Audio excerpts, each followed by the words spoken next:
All right. Hey yo, Fkatzoid, mama, what's the smell? Came from the Why that bathroom as a didn't story. play? Hey yo, So Fkatzoid, weird. mama, what's the So weird. So no pre-notification on this one. Just going for it.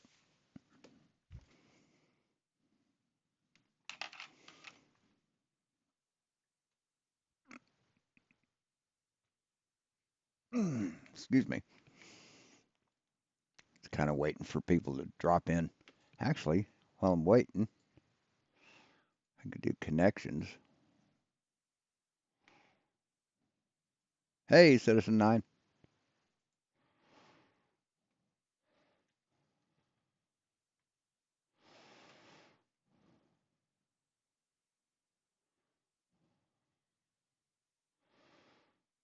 Okay.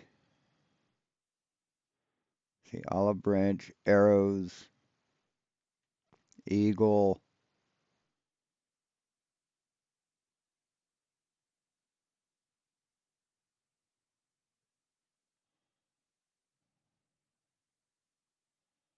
And a standard? No. Shield? Yeah. Picture on the U.S. Great Seal. Uh,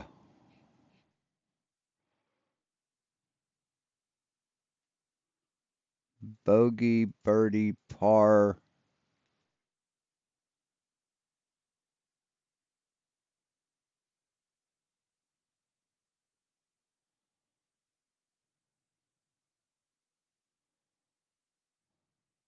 Huh.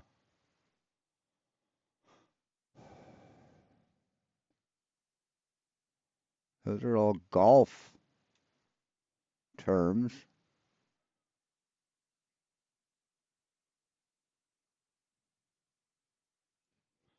I don't know.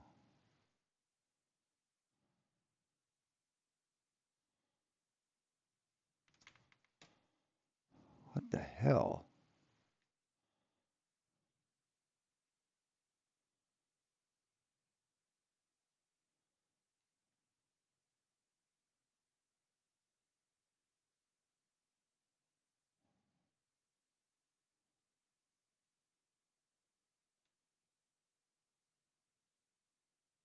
What the shit?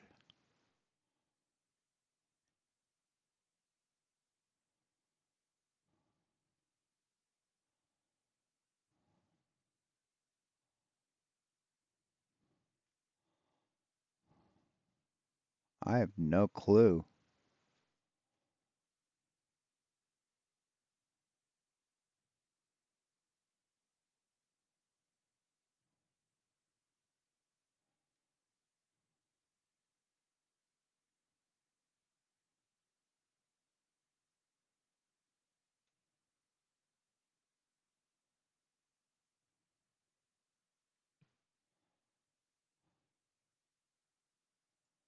Thing? Par? Norm? Okay. Average. Yeah.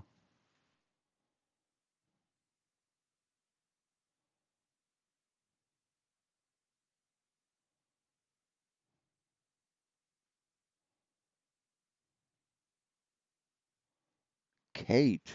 What the shit? What is Kate?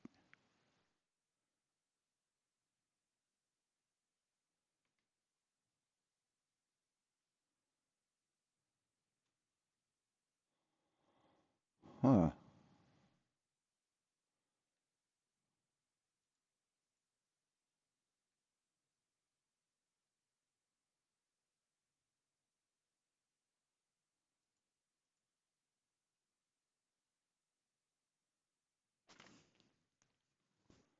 Yeah, I got that one.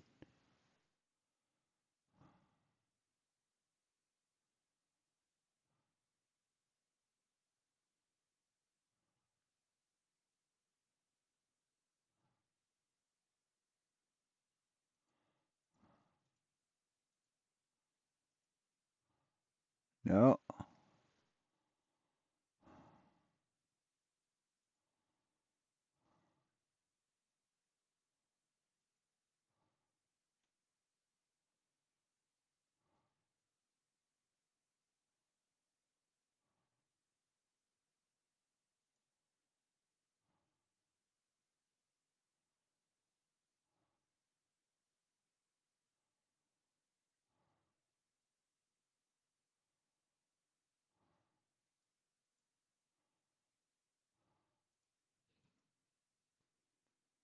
No. I don't know. Fuck.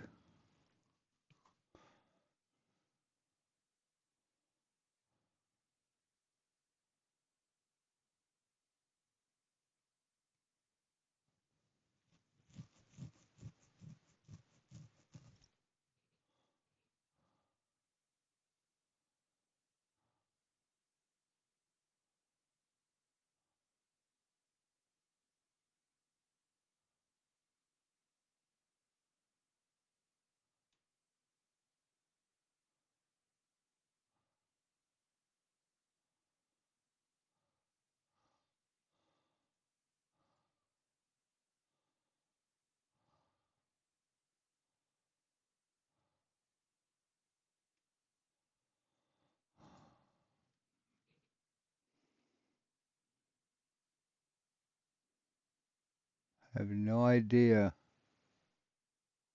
Crafts, Dolly.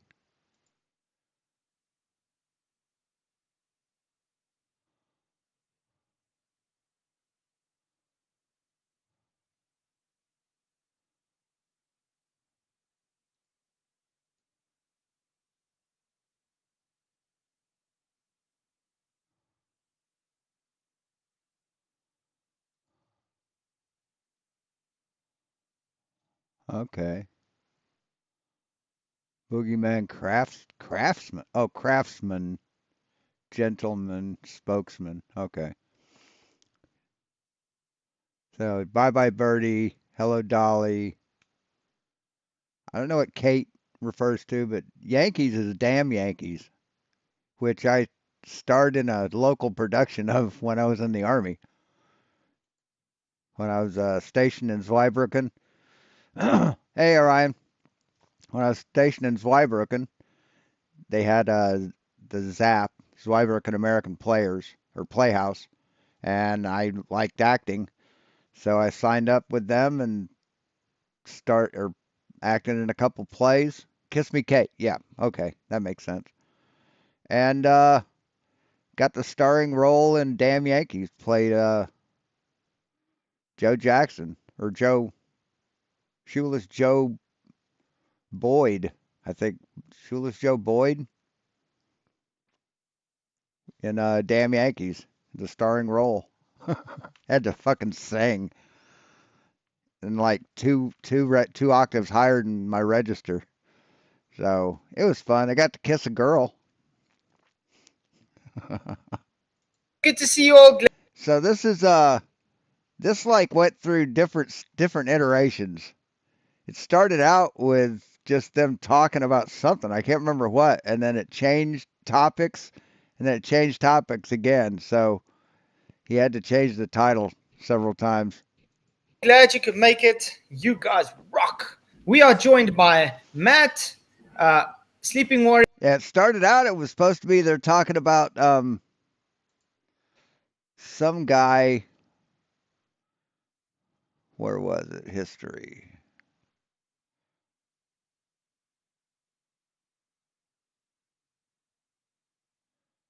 Where is he? It's a guy I've never heard of before. Yeah, Zach Starr. So Zach Starr Really is. To responded flat to earthers, how do you responded to comments on his flat Earth video, and then they were get they were supposed to comment on this video. So they've changed it. Sov, and Janusz. Hope you guys are doing well. Yo, yo. I just got done. Always. I just got done watching. So we've got a rabid racist, an anti-Semite, a child predator, and racist.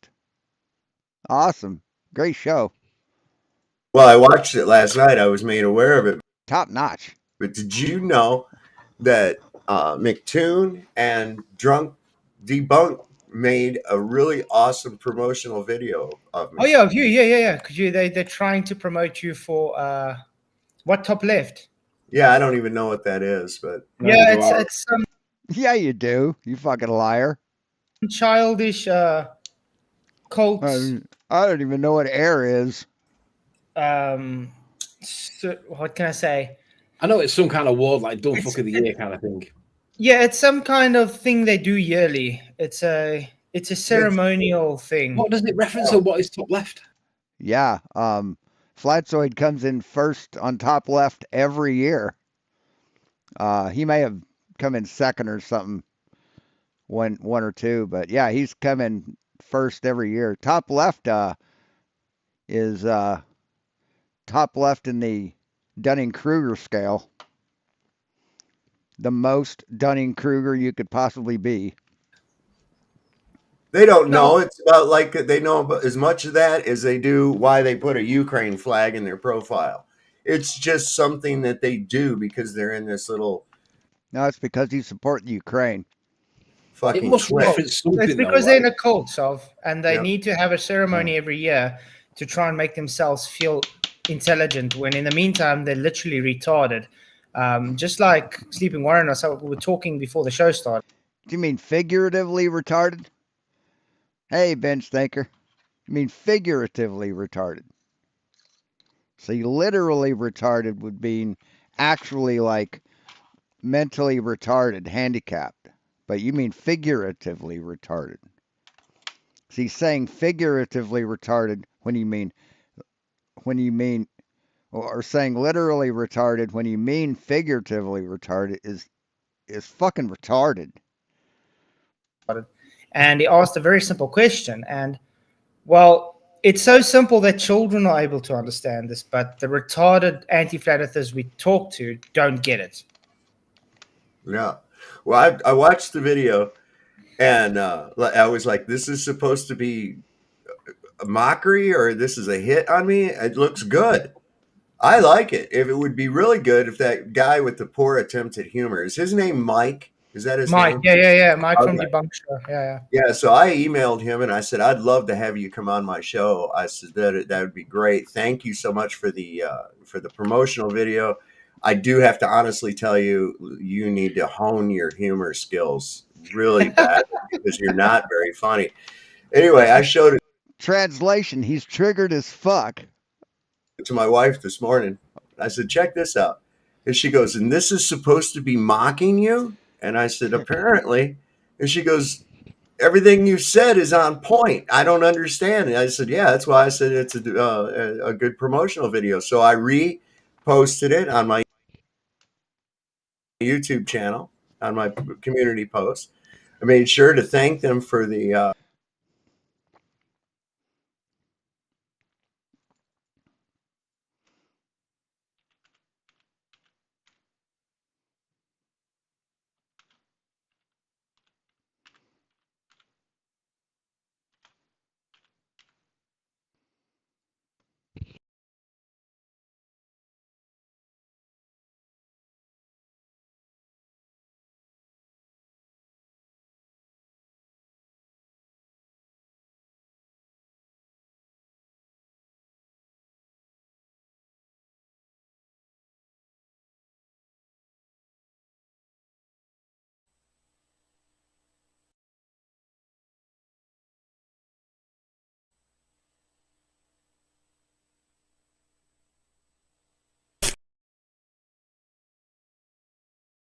So I was like, this is perfect.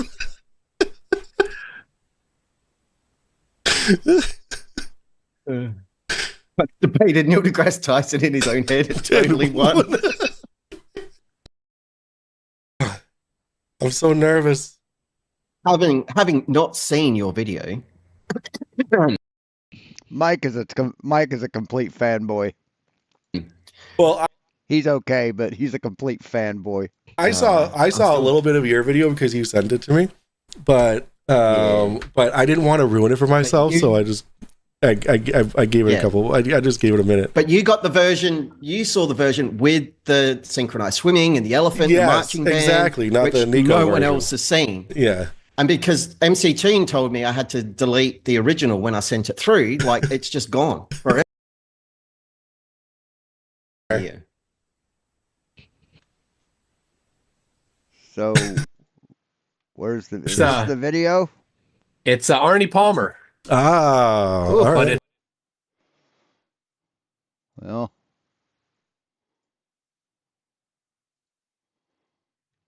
I don't want to see them talking about it.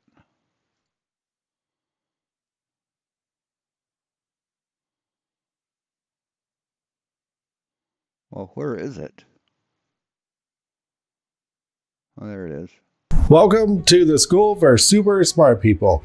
My name is Mike, and I dressed myself today. Are you tired of being bombarded with facts and logic? Do you want to expand your mind while making it also significantly less accurate? Then congratulations, truth seeker. You have just been accepted into the most elite, cutting edge, and totally legitimate educational institution, the School for Super Smart People. Unlike the other schools that reject students for failing tests, we reject students for passing them, because clearly that means you've been indoctrinated. We accept literally anyone, because frankly, not enough people apply. But that just proves how advanced our curriculum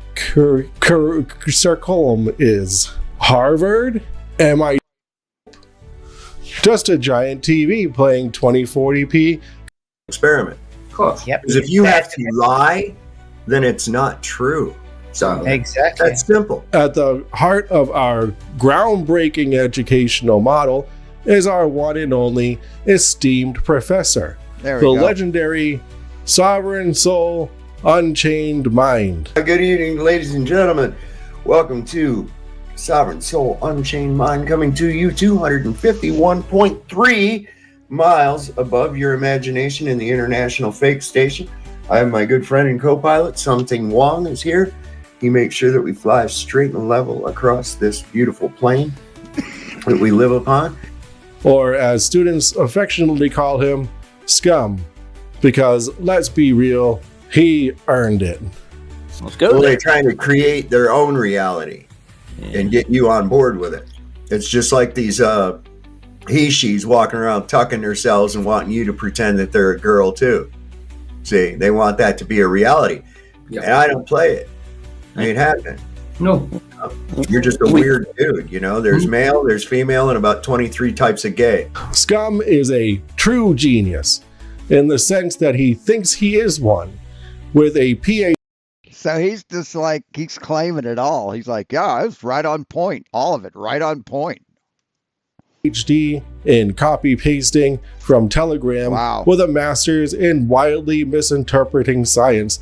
Scum is here to free your mind from the chains of logic, coherence, and basic understanding. So that was right on point. Okay.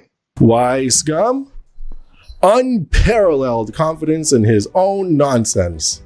He's been banned from more forums than anyone else alive. Once debated Neil deGrasse Tyson in his own head, and he totally won. Is he qualified? No. Does he believe he's qualified? Absolutely. And in this school, that's all that matters. Don't believe me about Scum's qualifications. Here's a testimony from one of our previous faculty members. Okay, Saab, that's another thing I want to address with you, because I've been watching streams over the last few days and I've seen you join every stream and spew the same bullshit on every single stream. So let me just ask you this.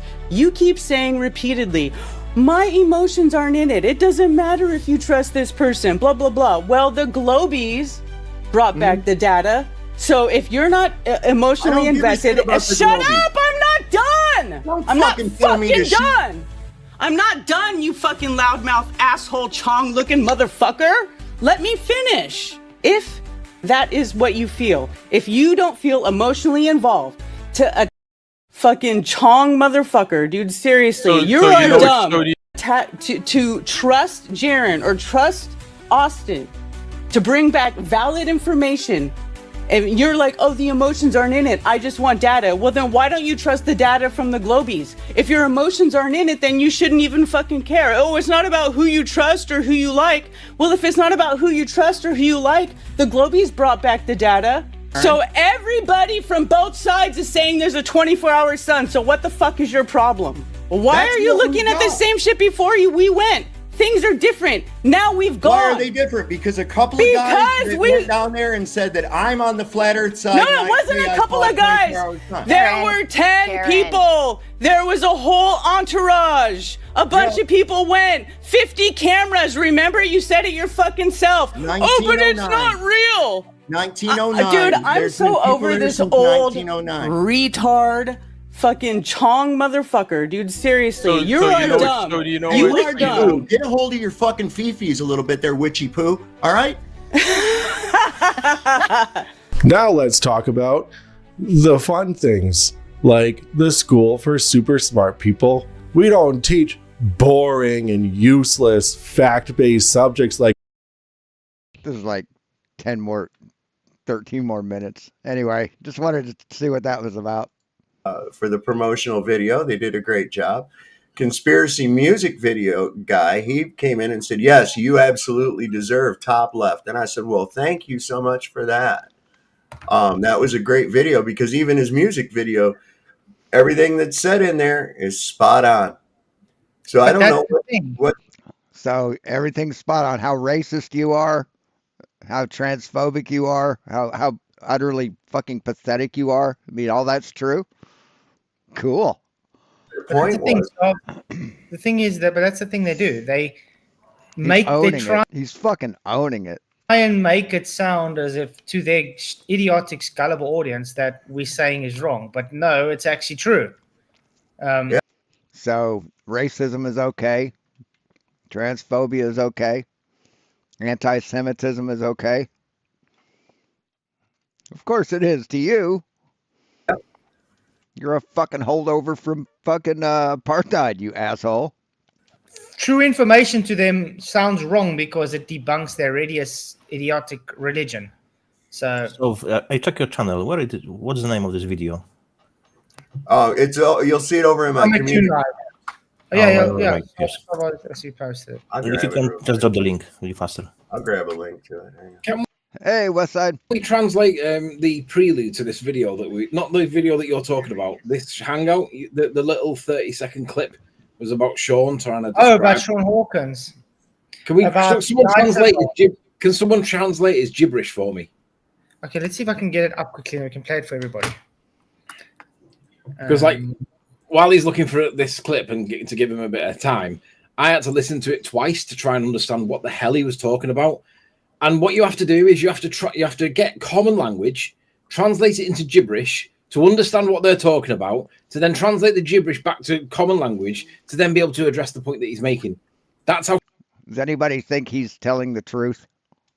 Stupid this argument is, and that's how stupid many people on their side make it. We have to translate into gibberish first, understand their gibberish, then translate back to normal language to then deal with that that false statement. It's retarded. Honest to God. That's the only word I can think of there is retarded. It is. Check out this little clip I found. I put it over in the private chat. This is so funny. FTFE supposedly he's watching the video with Toon of you and Steve from UK and Duffy, right? And he had some kind of a thing where every time something was said, he had to take off his shirt. Is this the one? No, this ain't. Well, hang on. This is the one where he started crying. Hang on a second. Hang on. Let's see. Hey, Ryan, good to see you, man. Crying. Hello. Okay. Where in the world is that? Ah, here it is. Here it is. Hang on. I gave you the wrong one. Hold on. Here you go. I gave you the wrong one, Flats. This is the one. That one's funny though too. He started crying. He talks about he has mental issues, and then he started crying. What? He's mad at you for the Artie video.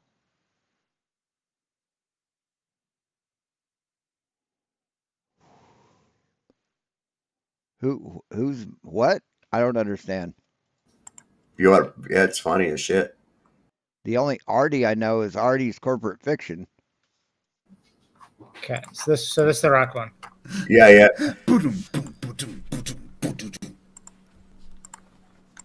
Toon, Artie, where have you gone? Oh, Riley is. Okay. Toon went away.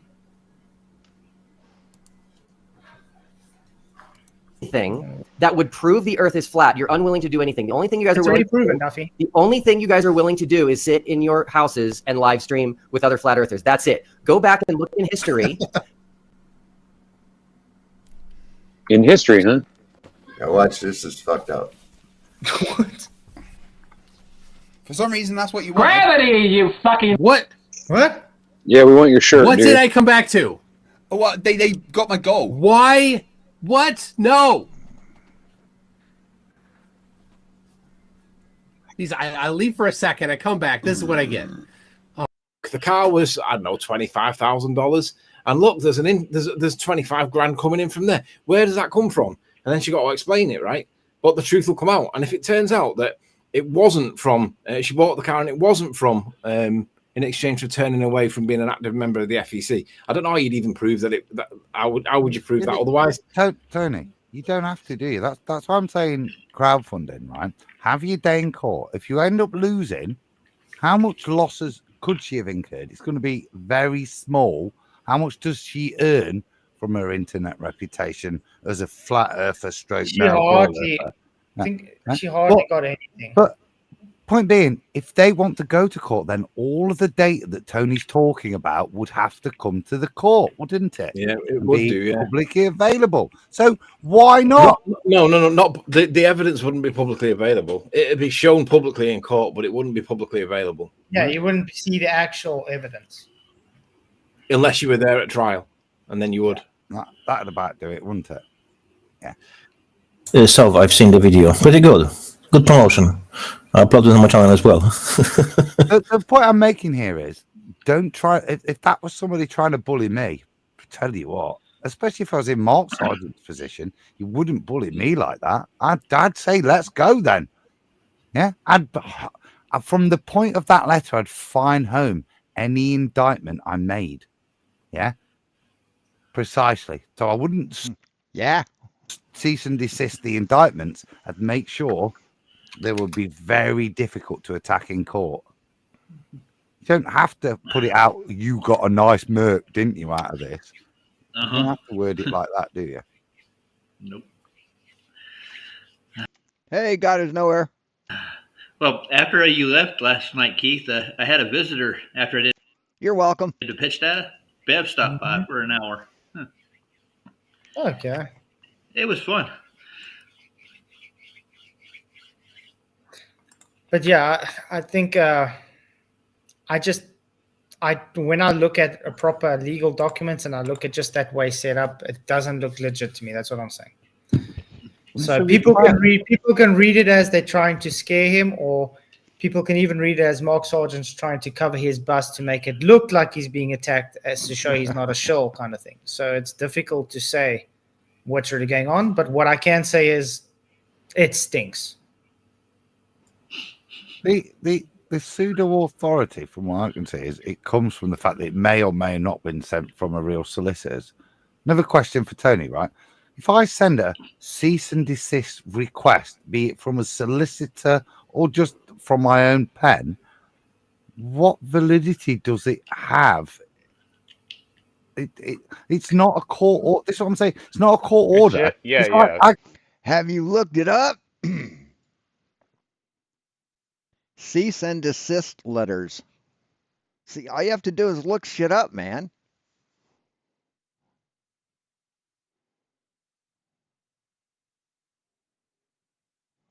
A cease and desist letter is a formal notification demanding that a recipient stop the specific and unlawful activity with a warning that legal action may follow if the activity continues. It's not a legal action, it's a warning of legal action. It's a friendly letter saying, look, if you don't stop this, I'm going to have to take you to court. That's what it is. Did you even fucking bother to look up and see what a cease and desist letter is? I could What write you you a said, letter. So they don't have to be served by a server, a process server, or a lawyer or a barrister. I can mail you a cease and desist letter and tell you to stop using my name. You can choose to ignore it or take heed of it and stop and obey it. Just a Sorry, stop request. being mean. You know what I mean? It doesn't mean anything. Yeah, but that's what I say. It's borderline just. Yes, it does mean something. It means that if you don't stop what you're doing and they're serious, they will take you to court. That's what it means. Sort of blackmail because the guy's threatening to do it, and that's not Right. You're violating a copyright, or you're slandering them, or doing something like that. It's not a threat. It's not blackmail. It's a promise. It's a legal function. not how lawyers are supposed to work. They're supposed to go through the correct preferences and working ways to get for a court order to say, okay, my client is. The purpose. Let's see. Here a more detailed explanation. The primary source of a cease and desist letter is to primary purpose is to inform the recipient that their actions are perceived as harmful or illegal and to demand that they stop those actions immediately. It's not blackmail. While often used as a precursor to legal action, a cease and desist letter in itself is not a legally binding document or court order. It's not a legally binding or a court order. So you don't know what you're talking about. Let's put it this way. If he really wanted to do it based on the law, he wouldn't have done it in a threat. He would have just said, it has come to our attention that this and this. Would you kindly assist us in defaming, in supposedly doing it? Remember, because it's not proven. So he has to say supposedly. He's not allowed to say it as is, you are doing this, because that alone already. No, he can say whatever he wants in a cease and desist letter. What are you talking about? If you're defaming the person, they can say you're defaming them. They don't have to prove it in court. See, it's a precursor to a legal action. And yeah, you can ask them nicely. But if still, no matter how nicely you ask them, if they don't stop, you can take them to court. Makes him not. I mean, they don't understand shit about shit at all. I mean, Jesus fucking Christ, they don't understand physics, science, math, fucking directions, geometry, law. They just don't understand a fucking thing. It's just a club of idiots. Professional, because lawyers are supposed to be. It's just a social group of idiots who are tired of smart people telling them they're dumb. So they formed a little group where they can say the dumbest shit on the fucking earth. The dumbest shit you've ever heard in your fucking life, and everyone will agree with them. Professional. Cease and desist can be used in both ways. What I mean is that if you send... Yeah, but a cease and desist is also based on court order, not Yes. on... No, it's not based on a court order. It's not. It's the lawyer's letter alone that already makes it... No, you don't. It doesn't have to be a letter from a lawyer. Doesn't have to be a letter from a lawyer. Not legal. Yeah, but the thing is, that's the first step. So later in a court case, you can use it. Hey, guns. As for your defense. Look, I was trying to do it without the court, and now it's coming. Okay, court says okay. He was trying to fix it. He didn't comply. So now we have a case. You know what I mean? Janos, right? That's the point I was Yes. making earlier. If you put that in, and that's the mitigation. We didn't, Your Honor, we didn't want to come to court and waste your time. Yeah. We tried to resolve this before involving you. But yes, and this is why I say the last part of the letter to Mark is to say this is our one and only attempt to be amicable. At that point, if you're going to use the cease and desist request, you can't then say, do as I say, or we won't talk to you amicably, and then use it as favorance to the court to say we tried. The fuck are you talking about? You write the letter. If they adhere to, if they comply, no problem. If they don't, you take them to court. And yeah, it's an adversarial situation. There's a contradiction there, and like I say, it just shows bullying. The first point is bullying with what a cease and desist request is, as opposed to a court order. The second point is to say, either deal with this or we'll never deal with you again. If I'm the judge here, I'm saying, well, you've been unreasonable, Patricia Steer's lawyer. You are correct. But we are talking about the daily legality system. So in daily legality system, they will see it as you are the one who are trying to fix this. So serving a cease and desist letter, it makes you unreasonable.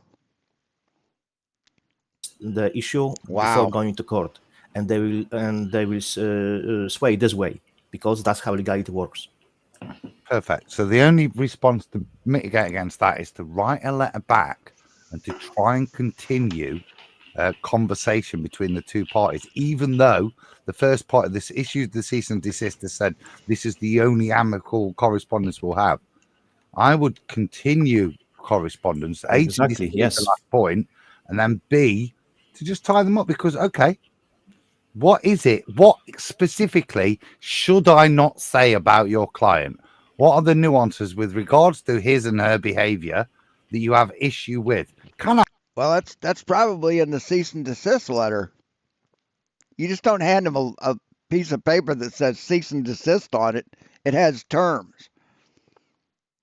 You are doing such and such and such and such. Please stop, or we will take you to court for defamation or slander or libel or whatever. Copyright. Can I talk about this? Can I talk about that's this? what you should be doing. I exactly agree with you, 100%. Yeah, but like I'm saying on your IC, it's alleged to violate a legal right. He never once claimed it's an alleged violation. He claimed it is. He's already claimed that it is proven.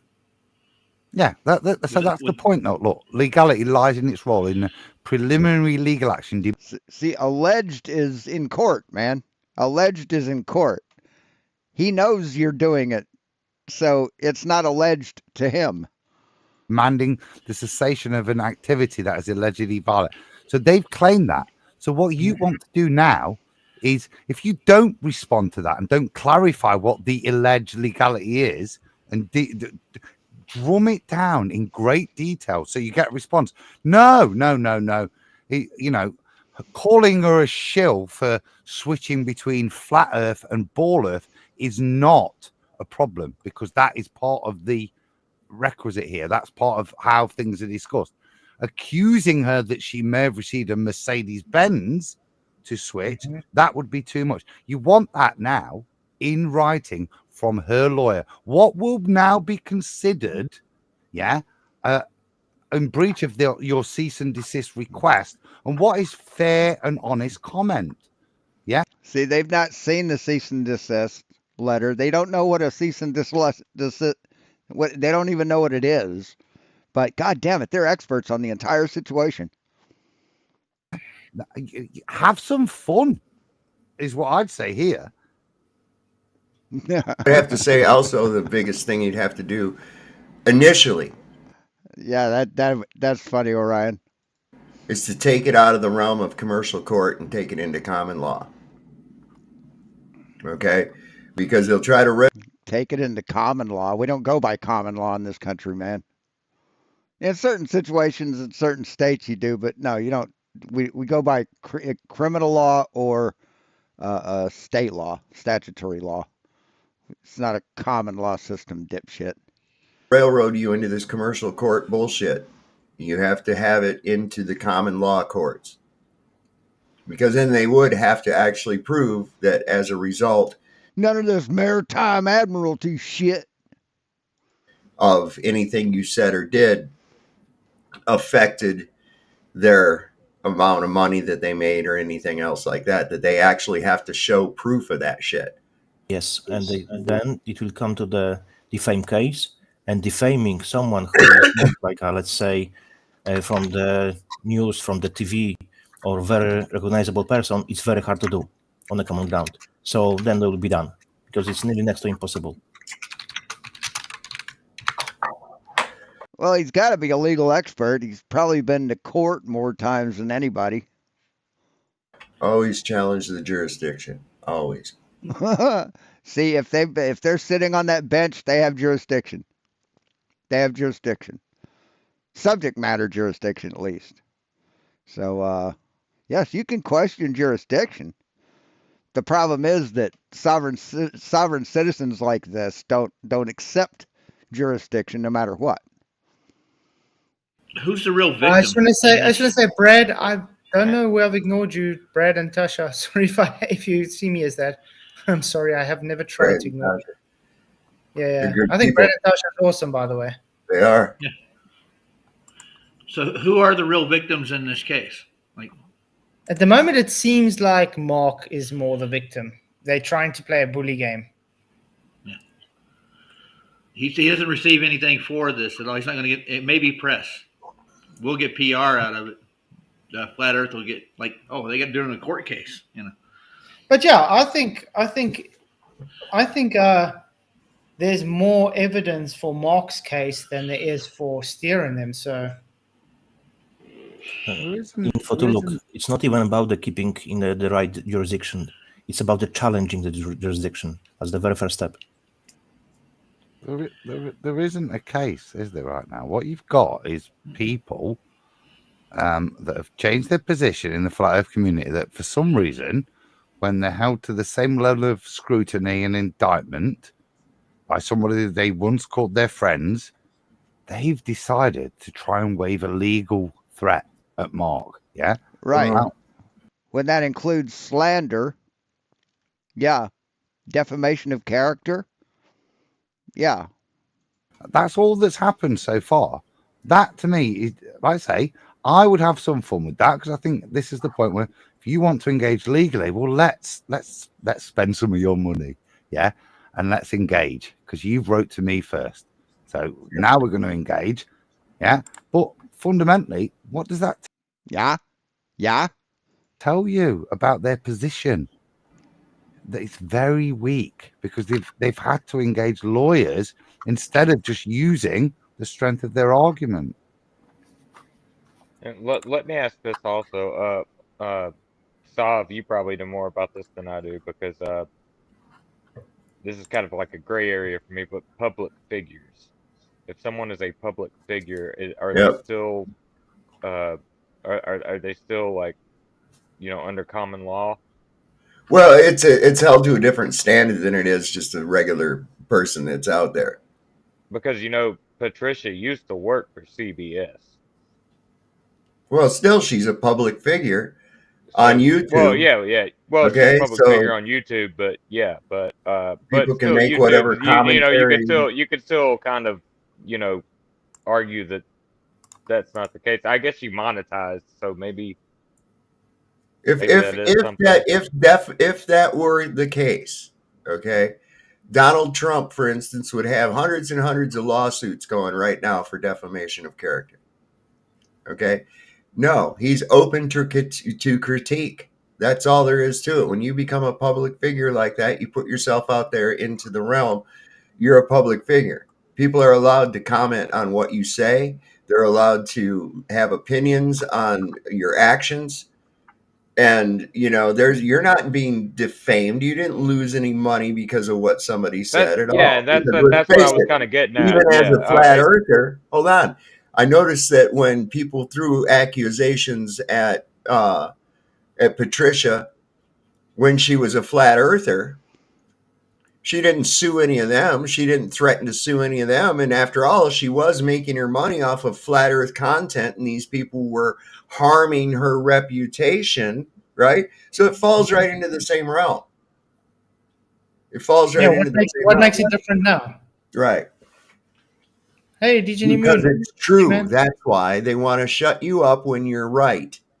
That's what. Yeah, That's just like the that Wikipedia stickers. It's just like the Wikipedia stickers and the fact checks. That's how you know some shit is true. Yep. Okay. I mean, that's just kind of Again, one of. Yeah, that's about the most twisted fucking logic. Yeah, when everyone who knows anything about it says it's wrong, that's when you know it's correct. yeah, But I wanted to point out. When it's been proven wrong, that's when you know you're right. I think the lady doth protest too much. Hey, RT96. Did I miss anybody else? I've been playing a game. Yeah. It's almost like an admission of guilt by protesting, even Absolutely. filing this. Yeah. Absolutely. You take something that's unwarranted that somebody says and you just blow it off. It's like, well, okay, whatever. You know, when you respond to it, and especially as extremely as she is this way by, threatening court action and shit, that right there, again, your reaction gives you away. But that's the thing that gets me, though. It's not just her. It's 3 individuals together with one lawyer. Don't you think they would all get their own lawyer? Well, they've already had the one lawyer, right? Because they're already defending themselves against shit. They were already in the system. Yeah, but let's put it this way. You're 3 different individuals, okay? Yeah. You're going to get your own legal advice from a lawyer. They got the same lawyer at the same time. Well, it was to give 3 the same legal individuals advice. that were working on the same project. So, I mean, they were like doing like live streams all together, like promoting this stuff, like all 3 of them. Just doesn't make sense to me, though. Yeah, it doesn't. I mean, it's almost like they were like a little company. Well, that's why I would call if it were me. That's I'd why it call makes their it bluff. more. That's what makes it more sus. Yeah. Yeah. I'd call their bluff. I'd make them have to go further. I would absolutely. You're not going to scare me, okay? Just because you sent something supposedly by a lawyer or whatever, that means shit to me, okay?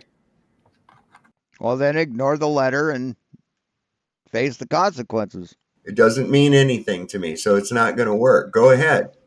They send me a letter, cease and desist like that, and there's no legal backing behind it. I'm just going to send back a letter that says, bite me.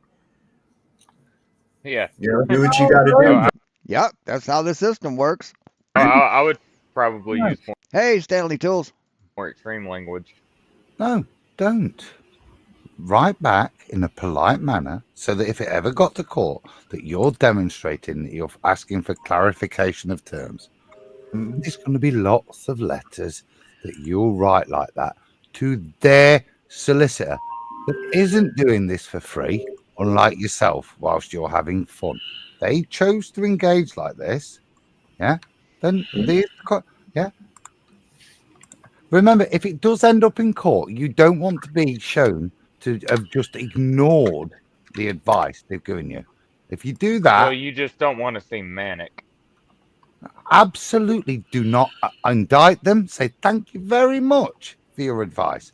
However, Why would I take advice from an idiot? Yeah, like I say, if you're going to deal with the deceitful, make sure you dot your I's and cross your T's, don't you? Mm-hmm. Well, you just want to be direct. You want to be direct with your point. Nice that's mask a there. great outfit, DJ Newman. Yeah, it is. Great one. You should hear his voice. He came on PJ's last night. Yeah. Oh, we got kisses. Sending love and kisses and hearts. Nice. So Yeah, this is a Newman, stunt. you're You making think? great music. This is a stunt on Patricia and Jace or whoever else. Robbie, is Robbie part of this lawsuit? Yes. Okay. Yeah. This is a stunt to scare everybody off of them because they're being accused of taking bribes, right? And they Well, may it's cash not. it. It's not a lawsuit. Well, they It would hasn't. like that. It hasn't gotten to the lawsuit. This is just a letter. Shouldn't they go to like the magistrate at the courts and file all this stuff if they had a real case? You know. Maybe, but Can it's you hear not me? at that stage. Yeah, can you hear you? See, this is why people shouldn't represent themselves in court. This is just Roger. If I wanted to write you a letter, say, Hey "Stop everyone! it, Roger, I you're just doing." want to take a moment moment to express my deepest thanks. Okay. Oh yeah, That's DJ. Right. It's DJ saying it. yeah. Not me. We appreciate that, DJ. If I sent you a letter, Roger, right? Yeah. Stop it, Roger. Right? You look at it and go, ooh, who gives a shit? Adam's like that, yeah. But if I sent it from a solicitor on our behalf, stop that, or I might consider legal action. You Mhm. might take it more seriously. It's not worth any more. It's just it costs the me paper. some money to try and intimidate you a little more. But It's bully tactics. yeah, no court's been involved. No judgment. Foremost, thanks for streaming every day. You're truly incredible, amazing panel. Your insights and energy made this That's just fucking rude, man. experience unforgettable. And to the lively, chat, thank you for the laughs, the good vibes, and the endless support. Finally, a special thanks to all of you who took the time to watch the video I created. Let's keep building this wonderful community. Time to go now. Bye-bye. Thank you. Later, DJ. Bye-bye. Oh no, he's shirtless. Take him off camera. Oh, Ryan, what you doing FTV now? As long as, I'm trying to. Hey, I want to be like Craig. Oh, you want my nipples? There you go, buddy. Oh. I'm gonna have nightmares. I know. Now you're gonna have nightmares or wet dreams. One of the two. Oh, Adam, I agree with you. I love completely. you. This is a load of nonsense. They're doing it as a PR stunt, aren't they? That's why it's public knowledge now. Oh yeah, but anyway, go on. Sorry, Adam was saying something. Yeah, that's what I was trying to cue. Adam. No. Well, you're right. The same thing happened here, yeah, with our prime minister when we were objecting to 5-6-year-old girls being stabbed. Yeah, we thought it was about. Yeah, if you do this, then you may be subjected to this. It's pathetic intimidation. But what it's worthy of recognizing is that it's nothing legal whatsoever in it. Yeah, it's just a coward's way of trying to make something go away. I say, yeah, I'll send you a letter from a solicitor. Please stop what you're doing. Nah. I don't live in a realm where if grandmother would have a mustache, she would be a grandfather. Yeah, no, I don't live in this realm. See, what's weird is like when I got taught how to do those letters. They just don't have a fucking clue about how the system works. Hey, Sully. Hey, Enzo. We call them letter before actions or letter before claims. I got told that when you're writing one of them out, not only do you say that if you do not do this, we will do that. You're not saying that we might do this. You're saying that we will do that. Not only do you say it in those terms, you then do it. It's not a threat. You do it because it's basically an offer for them to behave. And but the problem is, if you say that you're going to do it and then don't do it, then you kind of discredit yourself straight away. But that's why they use weasel words to weasel out of it, because they don't want to be bound by the words. They want to say, well, we only said we'd consider it, so they can back out of it without with keeping face. Yeah. So it's like the way it's worded is not the way that we were taught to do it in school, to be honest with you. Yeah, Why would they go get it? To the jolly man. Remember, optimist is uneducated realist.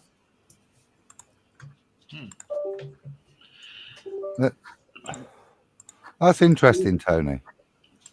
If you think about, if I'm correct in what I've heard, they've said if you continue to do this, we have the consideration of legal action. Yeah, we weren't told to do it like that. Yeah, not we will commensurate legal action against you, right? Yeah, so think of it as a fence, right? You've got your fence and it's supposed to be like no more than 5 foot tall, and yours is now 6 foot for whatever reason. And you say, look, your fence is too tall. It's out of scope with the rest of the... And the law firm, we were taught to say, if you don't fix that fence height, we will take you to court within 21 days. Please acknowledge this letter.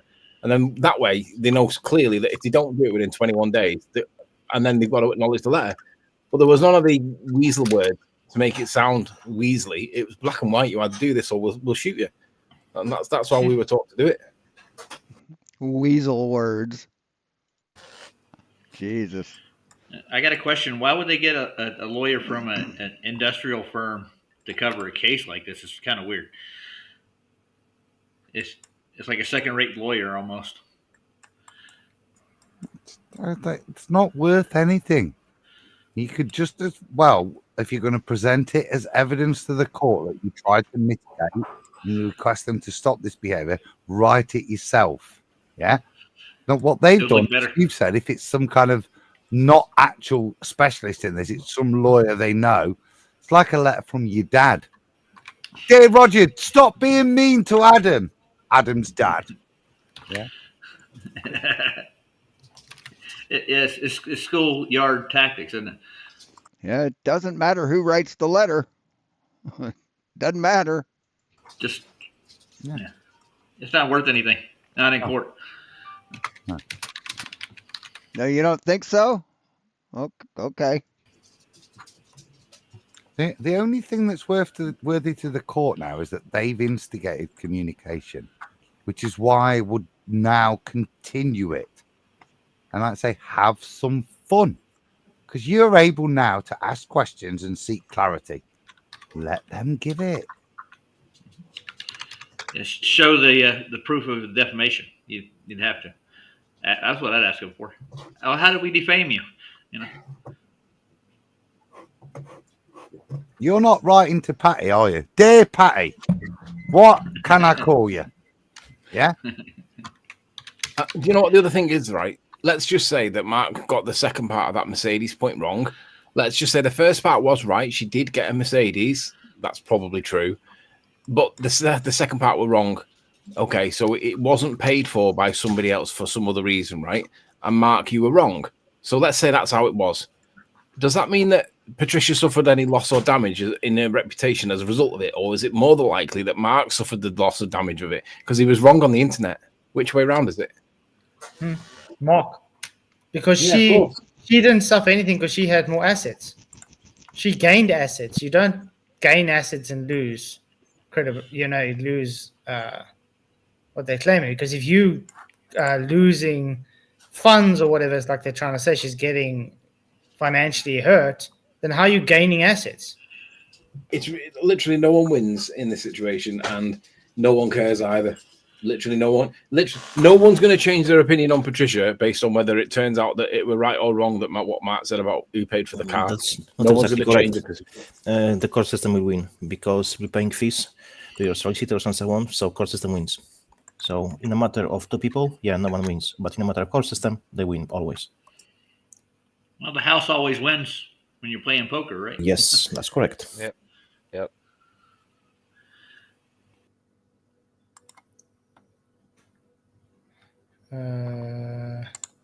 Actually, no. Texas Hold'em, you play against other players, dude. Yeah, but you still have to be able to pay an ante, like if you're at a casino or whatever. So the house is always collecting money from everybody.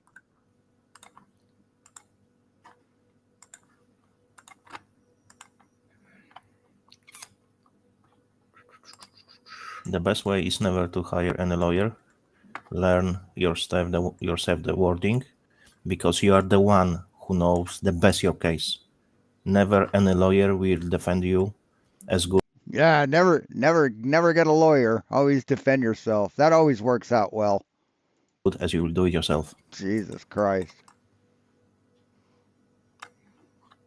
Well, I don't know. It's not how well you know yourself. It's how well you know the legal system. In a hurricane, it's not how hard the wind's blowing. It's how hard the wind's blowing shit at you. Every time that I've gone to court with a lawyer, I've gotten screwed. Every time I've gone to court and defended myself, I won. Yep. You're a liar. Yep. Here you go. Every time. You're a fucking liar. The same here.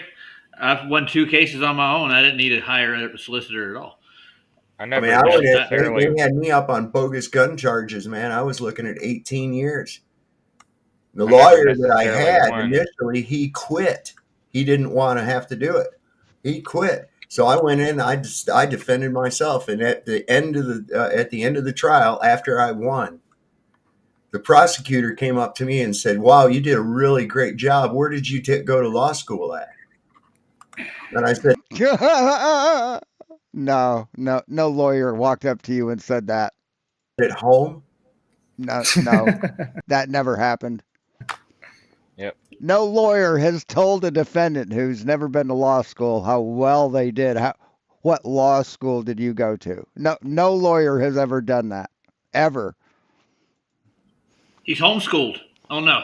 I never necessarily law won school's my for case. That's what I liars. went in on, but I would never like serve jail. Well, I did serve jail time a couple of times, but it was pretty much pay a fine and get out. Well, that's all they ever do is these lawyers. They don't know law; they know procedure. Oh, no, lawyers don't know the law. They just know procedure. Is that what you're saying? That's all. Yeah. They don't really know law. And their main thing is to go in there and haggle for a deal. They're going to get the conviction. His job is just to get you a lesser conviction. Yeah, in England, and that's why my brother got a possession charge for marijuana, and they went in and they were like, well, you could pay $3,600 and he can spend 2 days in jails, or you could pay $7,600 and he doesn't have to serve any time. Like What that they was did the with me. option, and it was like, what the hell? Like, what, he pays $7,600 and doesn't spend any time in jail, but he can pay this and spend 2 days in jail. It don't make sense. What I did is instead of paying them, I just did my time served, and they just let me out eventually. Didn't have to pay for any court fees or anything. Just do your time. I wish I could find it. I used to have a button, like a little pin, and it said, "Attorneys eat their young." Why would you ever turn yourself over to another man, anyways? That's ridiculous. What the fuck are you talking about? You're by hiring an attorney, you are already admitting incompetence. That you are stupid. Yes, exactly. Yeah. No, you're not. You're a child, a baby. Jesus Christ. An infant. Yeah, but losing in court and going to jail really proves a lot, doesn't it? Literally. That's why he's representing. I mean, what does thinking you're smart enough to defend yourself and losing and going to jail prove? What does that prove to you? You don't present yourself, he's representing you. As soon as you walk in that courtroom with an attorney, you're admitting that I don't know anything about the law. The best way is to never allow to the point when you have to go to the court. Just challenge and send documents, ask questions, all paperwork. It takes time, of course. But then when you're on the ground, mainly you'll be screwed one way or another. You have to pay the fine or they will jail you. It's very hard to win versus them. So there is always some repercussion. Money, that's the least. I agree about asking the questions, because seriously, walk in there and start asking them every question that you don't know anything about. But they have to answer you, and as soon as they don't. No, they don't have to answer you. Sorry, pal. Don't answer you, they're in violation. But I think this is showing very clearly that anybody that goes to the globe will try and attack Flat Earth in any way possible they can. Well, they don't have much of a case on their side, do they? But they do not care about Flat Earth because Flat Earth is finished. Yeah, that's what I'm trying to say. They think we're just a joke, and it doesn't matter to them. Yet you get these globers that are attempting to take people to court. Yes. For calling them names or something. For defamation. Okay. Slander. See, these are people that think that slander and defamation is okay. So why would you take someone to court for doing it? That's desperate. That's what that is. Yeah. But I did tag Mark Sargent if he sees it and he wants to come in and talk. More than happy to talk about it, to hear his side and what he's, planning to do and his take on it. Because it'll be interesting to see what he actually says about it. Autodidactic, you are correct, but it's not as simple as you think, because they will try catch you on very small words, and they will have jurisdiction over you. So you need to really be very good with the lingual, because they will catch you. Even the most prominent guys who knows nearly everything, they were caught. So it's not as simple as you think.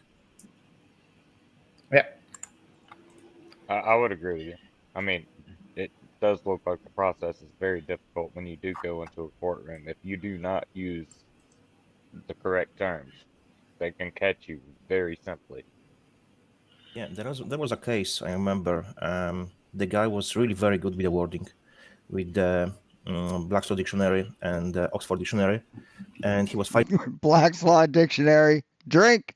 them all the time. And he was all the time chewing the toothpick, And then judge told him, take the toothpick from your mouth when you speak to me. And he did that. And because he obeyed the order, then he admitted they have jurisdiction over him. And judge said, arrest him. Right. Yes. Yes. The judge has jurisdiction in his court. Absolutely. If you don't think so, you're a fucking fool. Even the so small things as that, they will always catch you if they want. They must be really, and he was very good.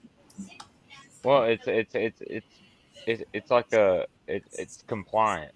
Like as soon as you yes, exactly, comply with a certain order, then you can still fight it, but they think as soon as you comply with one order, then every other order that they give you must comply. Look, even if you go to the freaking court and the clerk comes and says, all rise, and all people rise, including you, it means you are admitting to the authority of the court over you. That's as simple as that. That's why the court doesn't need you to admit that they have authority over you. They have authority over you. Your delusion is no reflection on the court. You have to reserve your rights. Yep. You reserve your rights under use. You have to reserve your rights. No, you don't. No, you don't. The court respects your rights.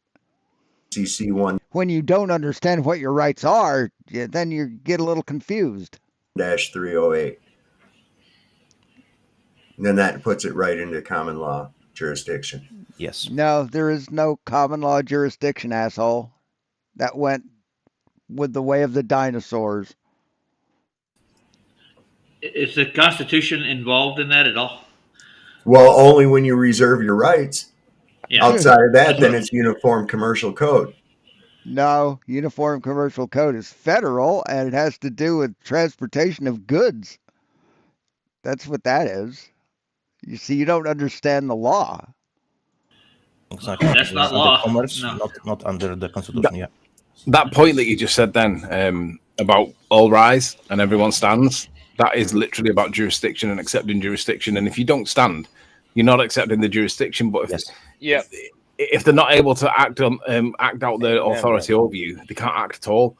That's why a lot of people refuse to stand. They'll carry on without you anyway. But you're just saying Yeah, jurisdiction. and the thing is that people see it as because they're ignorant to it, they're credulous, so they take it as looking at it as a sign of respect, but they don't understand the outlining indignation behind it. And what And happens that's what a lot of people in the U.S. say is about it. You're disrespecting the flag. Is what I hear. Mm-hmm. Maritime flag. Well, that's not even an American flag. Yeah, it's not. It's got the little What? Yeah, it is. gold fringe around it. Yeah. That is the bridge of a ship. No. Okay, that is the bridge. No, that's decoration on a flag, dipshit. That's the they call it, some call it the I don't know, what is it, the Admiralty flag, but yeah, that fringe is just a decoration, man. Bridge of a ship. I want you to see, this is all fucking sovereign citizen twisted fucking thinking bullshit. Oh, it's the bridge of a ship, and your birth means you're birthed into the water.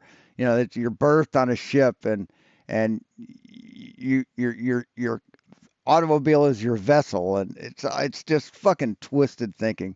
You to think of an old sailing ship and what the bridge of that looked like, where the guy sat up there behind his podium, the captain, and he looked over the entire crew, right? And his first mate and everything would come up there just below him, you know, on the same platform.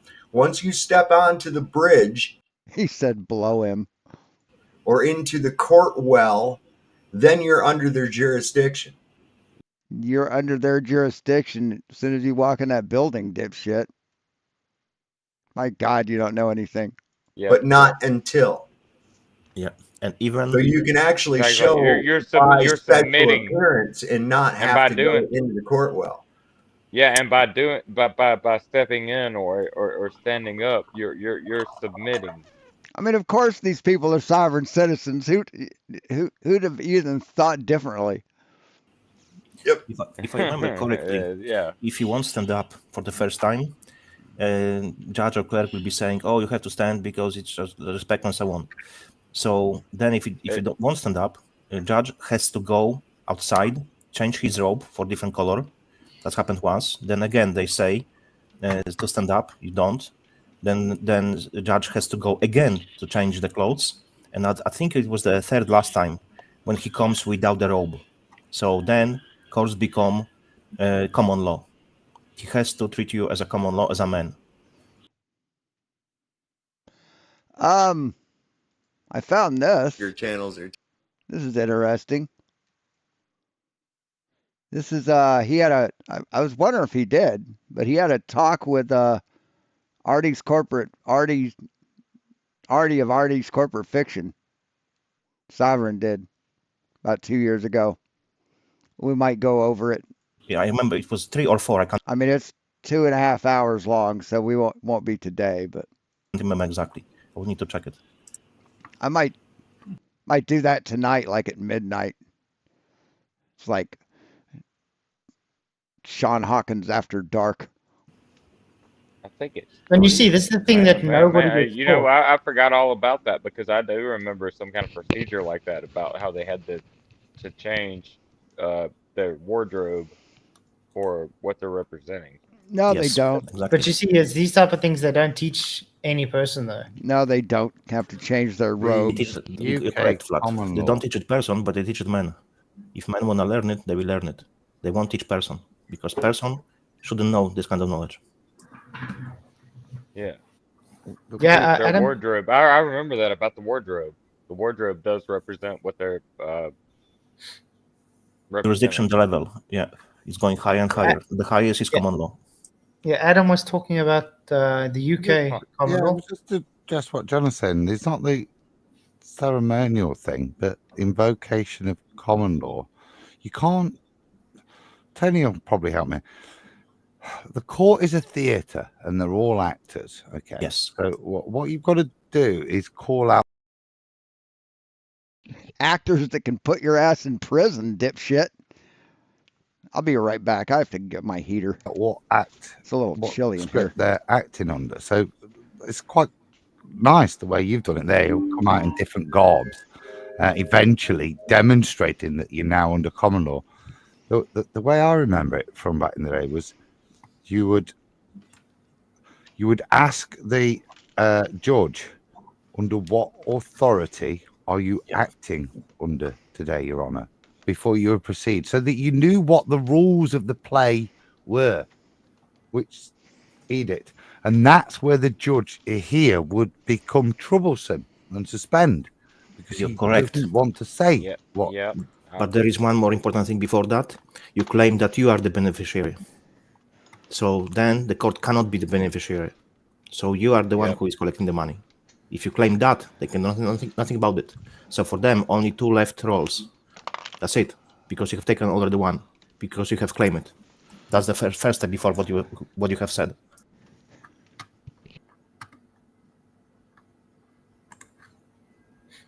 This is a lot different than military court, I can tell you that right now. Oh yeah. Yeah, in the military, you are stayed away under maritime law. Mm-hmm. Oh yeah. There's really no difference between criminal law and UCMJ. Yeah, it is very ceremonial, and it relies on word magic. You look at it; it's all about the dead corporation. All rise, only the dead rise. Yeah. Somebody just pointed. What? No, the dead don't rise, dipshit. What the fuck are you talking about? No, you rise out of your seat. Do you not know the definition of the word rise? Rise, definition. Move from a lower position to a higher one. Come or go up. Get up from lying, sitting, or kneeling. So if you're not smart enough to know what the definition of the word rise is, you're not smart enough to represent yourself in court. Pointed that out in the chat as well. Yeah. But you make a perfect flat earther. You get a summons. You are summoned to court, like a Yeah. Yes. spirit. And you don't understand the word summons either. You see, Yep. and that just shows that it's actually it's a case against your fictional corporate entity. Yes. No, man. No, there's no such thing as your fictional corporate entity. No, you're a human. You were born. You have a birth certificate, and you have to follow the law. And you are And considered many as a, times it's like, okay, well, here you go. And you can make up all this fucking horse shit semantics you want to make yourself feel better about being above everyone. But you're just a fucking loser, man. Oh, here's a certified copy of my birth certificate. Have fun. There you go. and you are considered That's who as, your as case is against. That's what your case is against this piece of freaking paper. So No, it's against you. If you commit a crime, the case is against you. If you don't have a driver's license when you operate your automobile on a public street, the case is against you, not your birth certificate, you stupid fuck. Yeah. Have at it. you are considered as a dead on sea. Only dead people rise. Really? No, there's no such thing as zombies, man. And corporation, which exactly means corpse oration, which means dead body speaking. Dead body. You are considered. No, corporation, not corpse oration. See, you're adding letters in to try and make the one word sound like another word so you can rationalize your horse shit. Doesn't work, man. Does not work. Considered dead on the sea because you have lost your placenta during birth and you never claim it back. What? You lost your placenta? So it means your mankind part of you, your manhood, has been lost at sea. That's why it's maritime water law.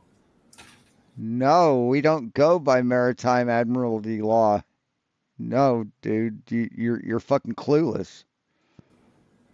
You're an idiot. That's why I like midwives. A lot of the people back where I'm from, they were given birth with midwives, and they weren't made a legal fiction when they were born. They recorded the birth in the family Bible. Nobody's made a legal fiction when you're born, dipshit. That's some horse shit people like the Frog tell you. Jesus fucking Christ. Yeah, my children are born through midwives. Yeah. It's very simple how it works. My family's got a bunch of those old Bibles with the family trees on them, man. It's really cool.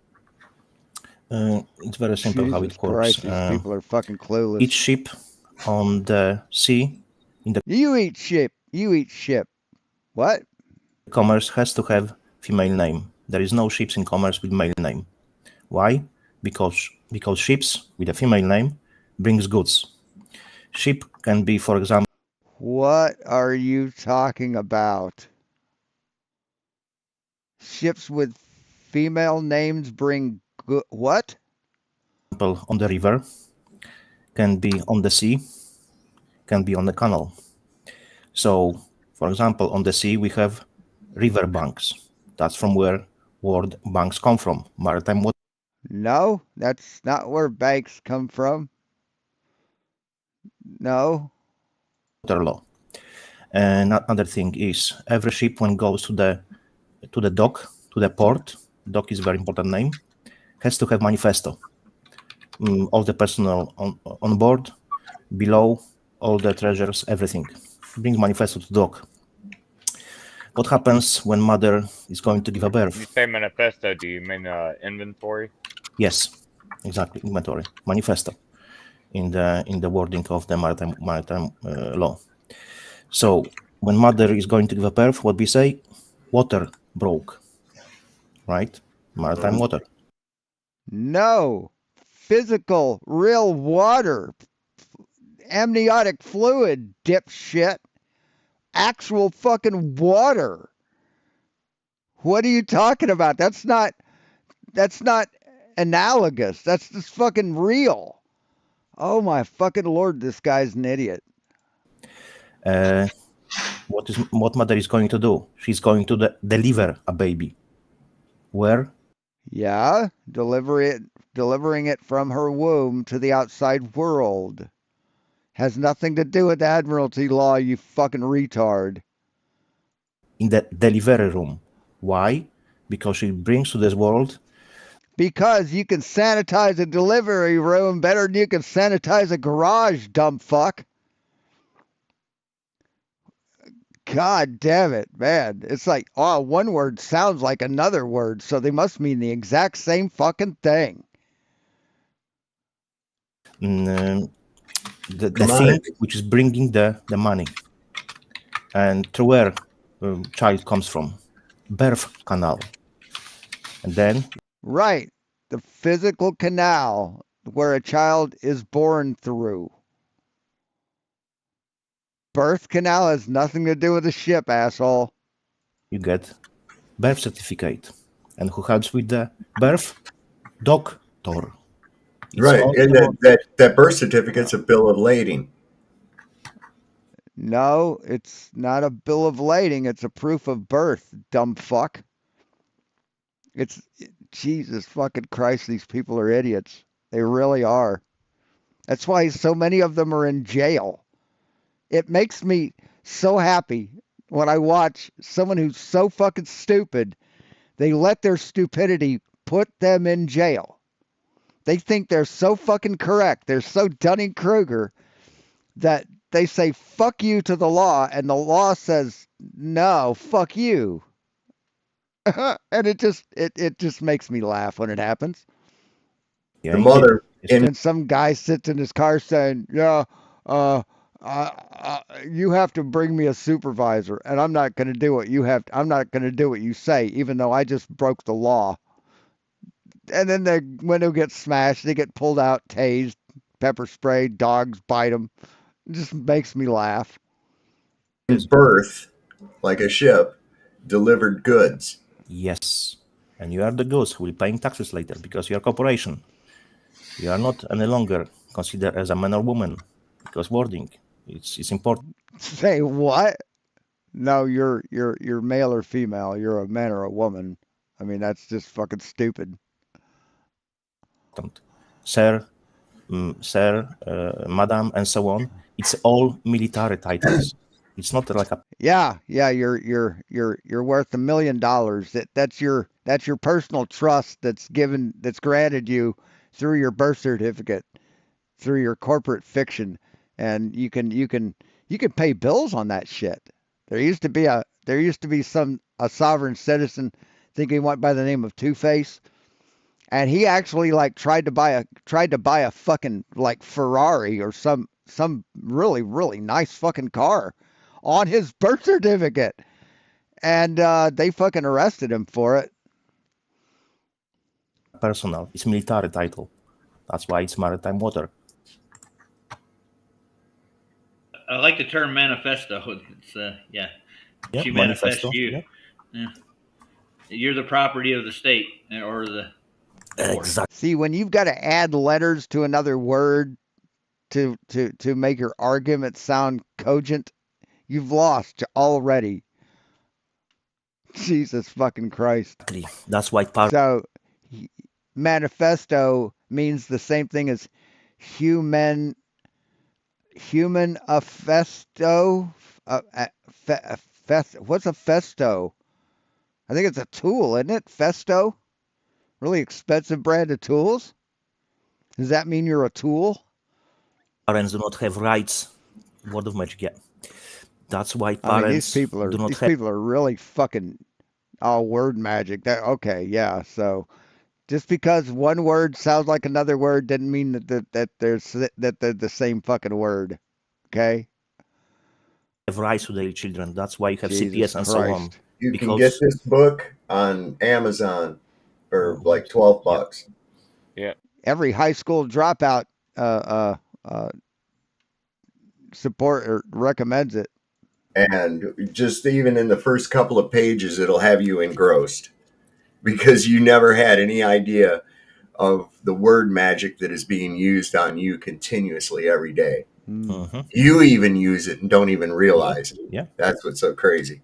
When you have the birth certificate and That's the parents crazy. sign it, That's they crazy, succeed man. the rights to the children to the government. It's crazy. Here, right, this is crazy, Ganesh. This is crazy. I just flipped it open, and right here it came to Manifesto. remember your birth certificate is a Manifesto. That was that kid in school that sold single cigarettes in the bathroom, right? Hey, go see Manifesto. stock certificate of a corporation. Because of this, it works similar to a stock of a company.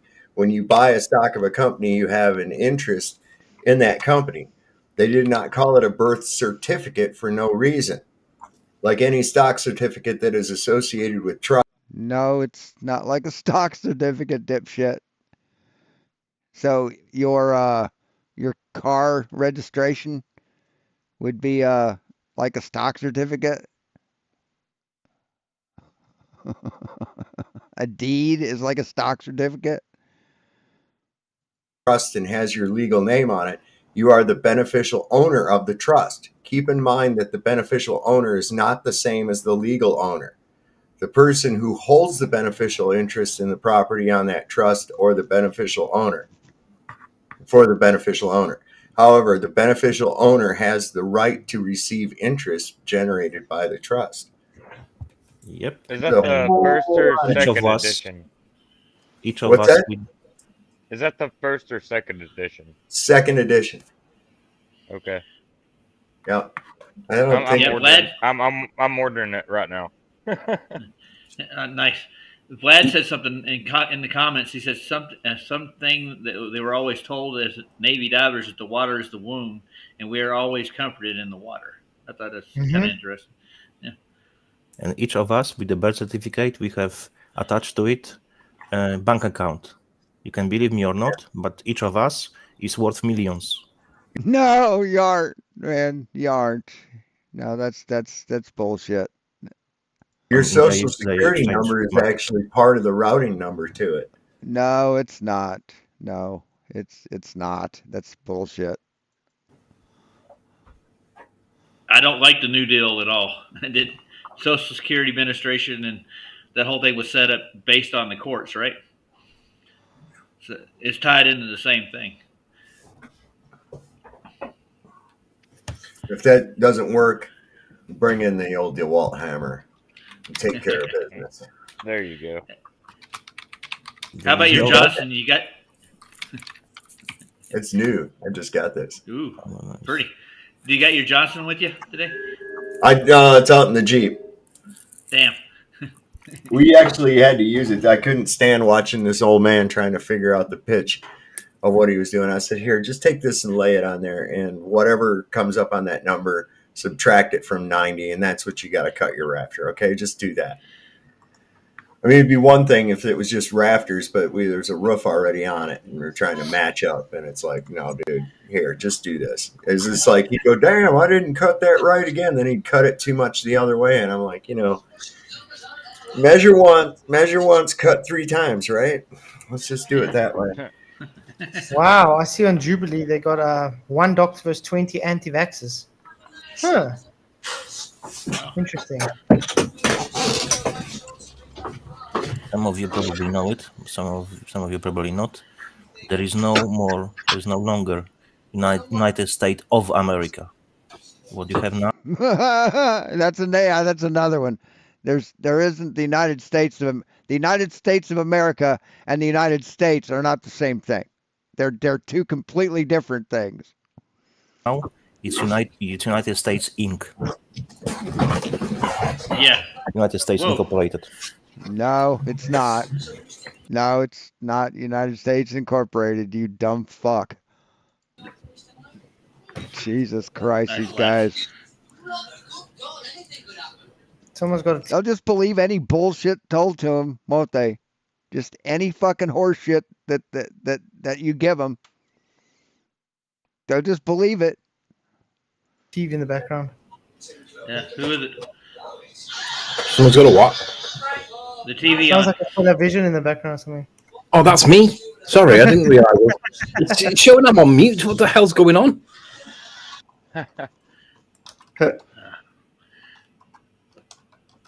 He's watching Faulty Towers. Seaman Staines and Captain Pugwash.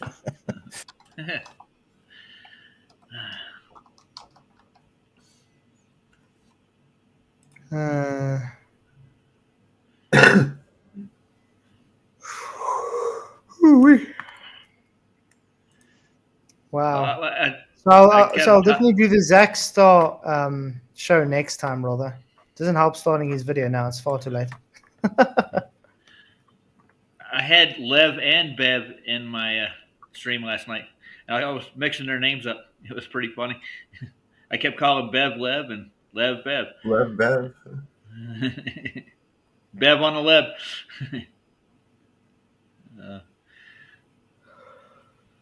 Oh, okay.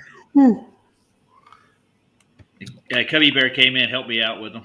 It was fun. Okay. So at some point, fucking Mark Sargent comes in. So when does that happen? Tired of hearing them. Because it'd be interesting to take his take on it. LJ, Totally. what's up, man? Is mortgaging a house better than keeping on renting? I don't know. It's a difficult one because it depends. The problem is, like, usually when you buy a house, the government can still take the property from you anyway. Oh, yeah. But when you rent, you are bound by the contract with the rent with the who you're renting to. So we rent at the moment. Actually, to me, I think it's better because you're also not bound by a certain place. You can always just move. When you buy, you got to try sell the house as well. If you move and whatever, so it makes it difficult. Hey, Mark, what's up, man? What's up, Mark? Hi, guys. How's it going? Yeah, we like kind of spoke about it for the first hour, but that's like 40 minutes. I'm sorry. I was outside. I had no idea you were doing this, and then all of a sudden, David Weiss is like, "You should get in there. They're talking about you." It's like, what? Okay. That's the thing we were like trying to figure out because to us it seems almost like they're trying to bluff you. You know what I mean? Oh, I mean, again, I'll be talking about this at length on my show on Tuesday. I'm dedicating the entire show to it. It's going to be called Bigger Drama, and it is absolutely a bluff. It is, in fact, I don't mind saying it on this thing because hell, I'll be repeating it. This will be my dry run for Tuesday, depending on how long you want me to talk. This has Patricia's fingerprints all over it, despite, I don't know if you showed it on screen, and it's fine if you do, and I don't really care. If anybody wants Yeah, we didn't a show copy, because we didn't want to show the personal details and stuff, so we rather just spoke about that. Oh no! I mean, my address. I dox myself in every video description I do. My home address, my phone number, everything. I put it out there because I don't want No one's going to get to dox me ever. If somebody actually says, I doxed Mark, it's like, clown, I've been doxing myself for a decade. So, whatever. So no, you can put whatever you want, and feel free to share that with everybody. If I ever get the hard copy, because that's the electronic PDF form, and they also send it either registered mail or FedEx, because you're supposed to sign for it, right? It's a cease and desist letter. Yeah. Cease and desist letters. I'm sorry I didn't listen to the first hour because I was outside, but they are basically shots across the bow. That's all they are. They mean nothing. There's no legal consequence. You don't have to respond to them. You don't have to do anything. It is just somebody on their side saying, stop doing what you're doing. Here's our demands. And you probably saw that demand was in all caps, multiple times. And I had an exec tell me years ago, a guy I learned a lot from in the software industry. He goes, cease and desist. He goes, I don't even bother with those. You either sue or you don't. He goes, cease and desist, what does that even mean? You're going to threaten to sue? That's worthless. However, in this case, it almost looks like, and if you read any part of it out loud, that's fine. I can summarize it, though, for you pretty quickly, which is there's three demands, right? One is, you are not allowed to speculate on what we may or may not have been doing. Okay, sure. Two. Hey, Karen. Any video that you have even hinting at sort of speculation needs to be pulled down immediately on all platforms. Okay, far that sounds reasonable. And three, and this is the kicker for me, because this is Patricia all over the place. And again, my show is on April 1st. My show has nothing to do with April Fool's Day, which is going to be weird. But I mean, it's just Tuesday. It just happened to fall on April 1st. But you can see the letter was dated, April 27th or something like that. The third one was the kicker, which is only Patricia would come up with this, which is, in addition. Man, Mark loves to hear himself talk, doesn't he? And after you do those first two things, you make a full-blown retraction apology video and put it on your channel forever, in perpetuity, on all platforms. It's like, what? It's like perpetuity. A forced apology. It's like, does anyone is that even been done? One, you can't. How do you even qualify an apology? Two, leaving it up on your channel forever. Come on, like a warning sign. It's like, Mark's pride died here. No. This is absolute. It's a bluff on multiple levels. I mean, yeah, she probably spent $1,000 to get the three people, and I don't know if you talked about the other two people involved. I'm not going to. Paul on the plane and Robertson. Yeah. No, but I mean, I wasn't the only one that received the letter. Oh, okay. I didn't know that though. Yeah, there's two other people. There's two other people involved, and if they're in chat, feel free to out yourselves. I'm not going to out you, but you can probably guess who they are. And what you're asking for here, think about this, the logistics of it, right? You're filing, you're thinking of doing a defamation suit against three different people from three different people. It's like, okay, how does that start exactly? Because you're not going to do them simultaneously because you have the same witnesses. Uh-huh. And in addition, okay, so you're not going to do them simultaneously. Who do you start with, right? And I'm going to just beg them. It's like, pick me, pick me. It's almost like I've waited my entire life to sit, and I've never sat in a witness stand and been cross-examined in front of a jury. I've seen, you've seen it so many times on television and movies over the decades. And it's like, I would so love to do that, because I know who I'm up against in this case. And it's like, you guys do not have the goods to even defamation, meaning I defamed them in some way. I took away from their status, their value. And it's like, you automatically did that when you left the community entirely and did nothing, when you burned down your channels. And so them leaving a community gave you permission to defame them. And in Paul's case, he was out for 4 years. Think any lawyer will respect that opinion? So what are we talking about here? Doubt it. So yeah, it's an absolute bluff. It is the logistic. I mean, the money. Oh my God, the money involved. We're talking low six figures for each case. So who's ponying up for this, by the way, in case you guys are out there listening Yeah, to I this? was wondering that same thing. Where's the money coming from? Yeah, well, that's just it. You wouldn't do it. It's like because Robbie does not have the money to pony this up. Paul absolutely doesn't have the money to pony this up. Patricia might, but what's she going to get out of it in the end? So if all of a sudden, again, if you try to do, sorry, what? Well, how's Patricia actually getting a financial strain if she's got more assets after she's left the flat Earth? That doesn't really make sense, though. Again, what I implied, and now I have to treat myself like I'm actually like this video is going to be watched by a jury later, which is totally fine. In some reference to the case, the picture again. Did Patricia buy the high-end Mercedes with money that she may or may not have had at the time, before she left Flat Earth? Don't know.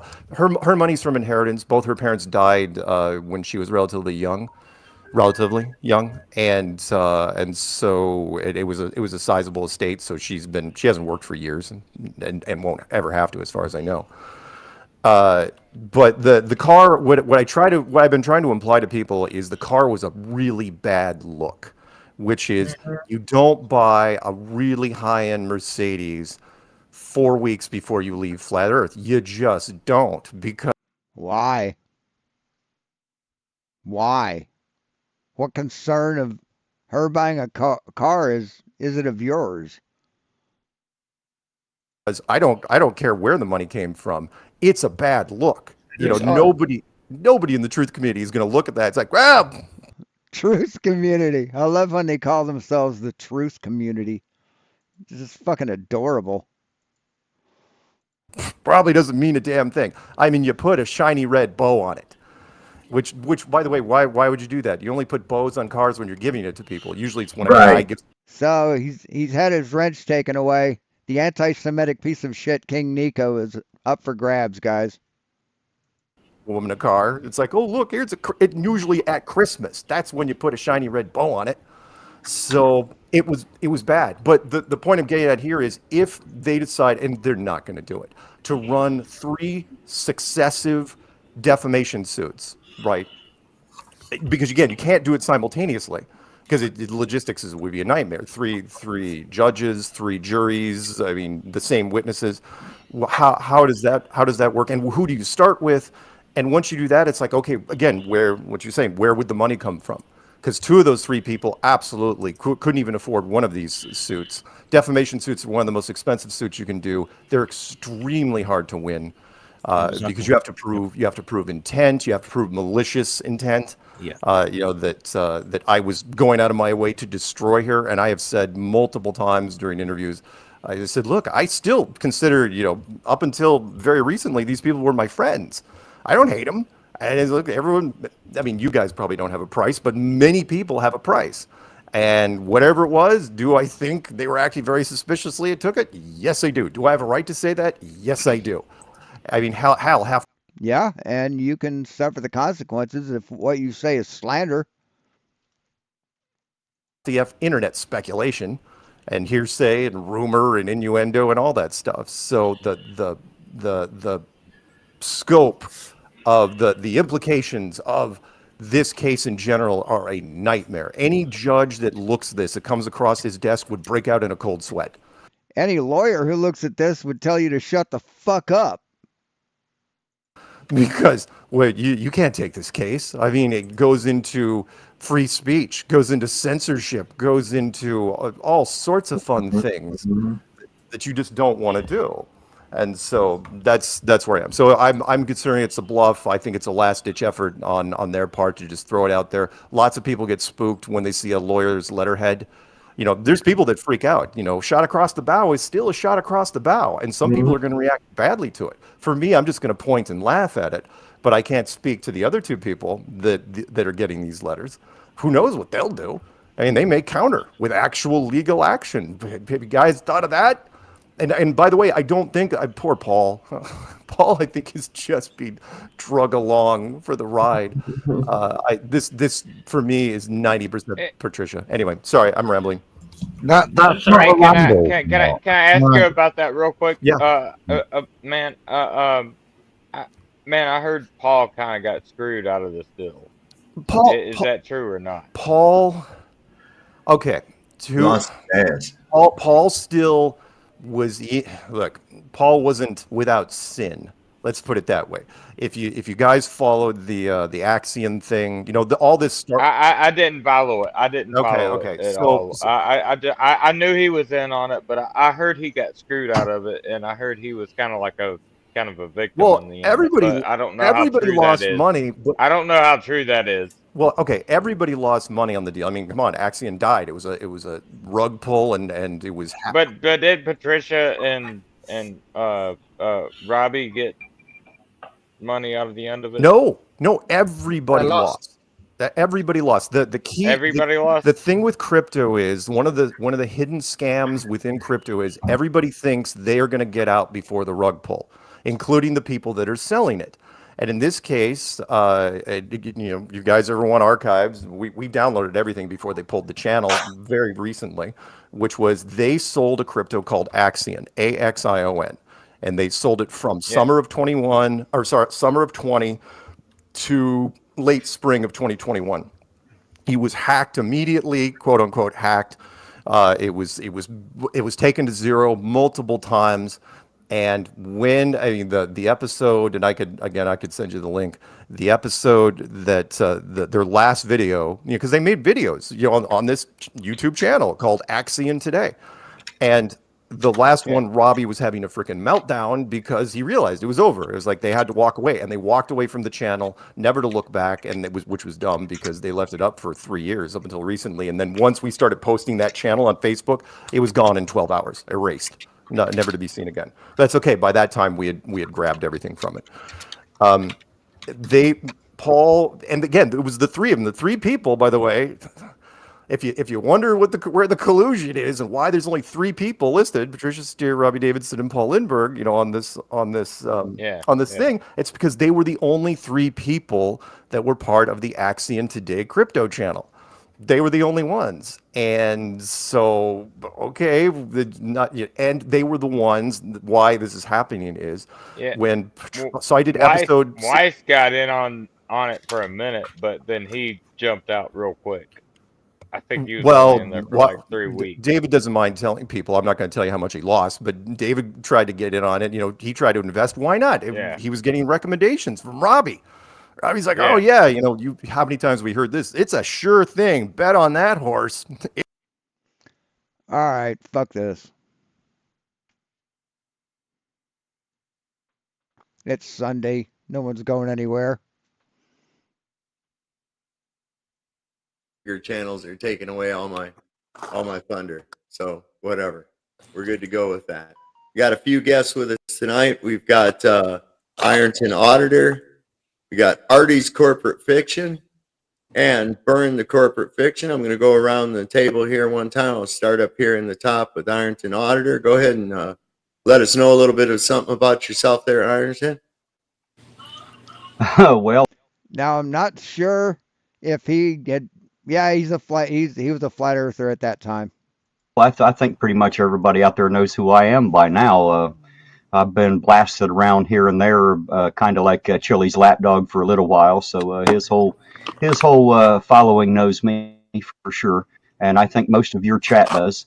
I'm just a lonely little old man here in Ironton who likes to follow the cops around with a camera and let you see what I see and hear what I hear. Unfortunately, my channel's not near as exciting as some of the other auditor channels out there because I don't go out and create a scene. I just like to video what happens and let you see it as I see it. I'm going to turn this thing down so I don't have to hear it anymore. Yeah, Ironton Auditor. He's his channel's. I think he put it up there in the link. There's Jane in the chat. How you doing, sweetheart? We've got Burn the Corporate Fiction, aka Ryan. Would you like to go ahead and tell us a little bit about yourself? Burn the Corporate Fiction's a fucking scumbag. And what you got going on? I mean, I pretty much just I advocate truth and not, I advocate truth that you can prove. And I don't audit personally. I don't go out and seek out interactions with road pirates, but I do use this for myself and successfully remove my. You know, what's funny is I don't go out seeking cops either. You know how many cops I see on a daily basis? Zero. My neighbor, same number. How come you can like have so many fucking videos where you don't go out and seek them? How is that? Myself from compromising situations where they try to cause me financial injury on a regular basis. I just did that on the way down to visit my dad in Maryland. Told the cop, no, I'm not giving you my license. I'm not operating. I'm not performing in a commercial capacity. I'm traveling, and I showed him some paperwork, and he let me go. So that's pretty much it. Yeah, no, that never happens. Sorry.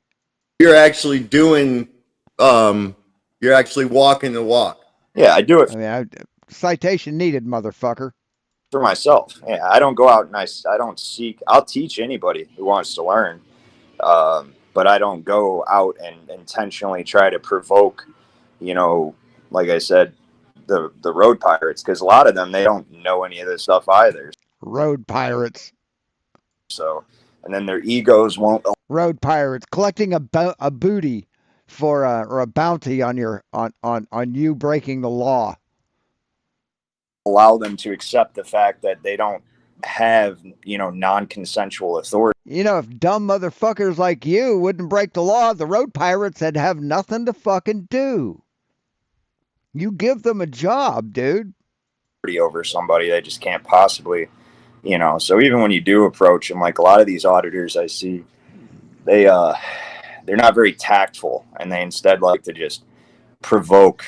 The guy like Chili, for instance, he's talking about, why don't you take your badge off and this and that, and there's no reason it even needed to ever get to that point, honestly, if he didn't instigate it there himself. These guys are doing a job. They didn't know something, you inform them. What they do with that information is their business. Either they're gonna leave you alone, or you'll just get it dropped in court. So if you had to ever go to court as a result of like driving without a license or anything? Have I had to go to court for driving without a license? Yeah, I mean, No. like if they ever give you I've got a no proof of insurance dropped, but I mean, I've carried and like I tell the cops, like, I carry a license in case I want. So what people don't understand is that a license is for operating commercially. So if you No, it's not. No. See, they sell two different. They issue two different types: a commercial operator's license and a driver's license for non-commercial purposes. See, that kind of blow the mere fact that you have two different things kind of blows your whole fucking argument out of the water. you don't have to have a license And how do I know? Because I've had both. to travel from point A to point B. But if you No, you don't. You can walk anywhere you want, man, but you get in a car on a road, that's not right to travel. See, right to travel is a federal term, meaning the right to travel, to move between states and not be overly taxed or tolled or encumbered financially or be what's the word I'm looking for? Discriminating against them because they're from another state. That's what travel means. You're dumb. You dumb motherfuckers don't know what the words mean that you use in court and shit. want to, And by court, I mean on the side of the road, where that's where you're supposed to argue shit. if you want to drive to make money, if you want to be a delivery driver, if you want to do Uber, if you want to do Lyft, if you want to do any of these things, then you are driving commercially for profit. I actually have Supreme Court cases that expressly explain that specifically is exactly what licensing is for. And it's not for just traveling. So it's not a bad idea to have one, but you don't need it. You only need it if you're operating in a commercial capacity, is what I'm saying. And you never need to present it. You never need to present any form of identification unless you're in the commission of a crime. Bullshit.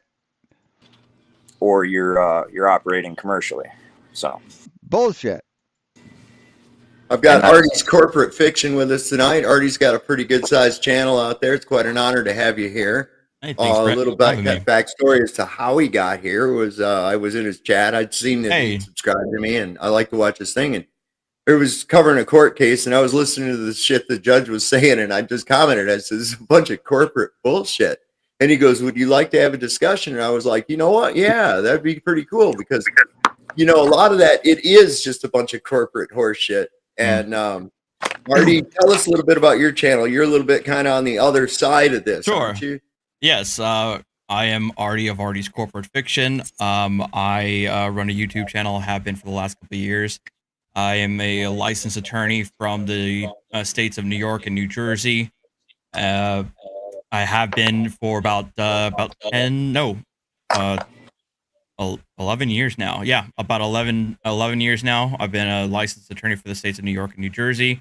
A lot of my content is focused on debunking sovereign citizen-esque arguments such as the so-called right to travel, the so-called associating America as though it's a private company, the same with the states and the judiciary and so forth. So a lot of my content is focused on that, as well as First Amendment auditors, but primarily it has been on the arguments, the pseudo-legal arguments that encompass the sovereign citizen ideology. So thanks for having me. Yeah, it's great to have you here.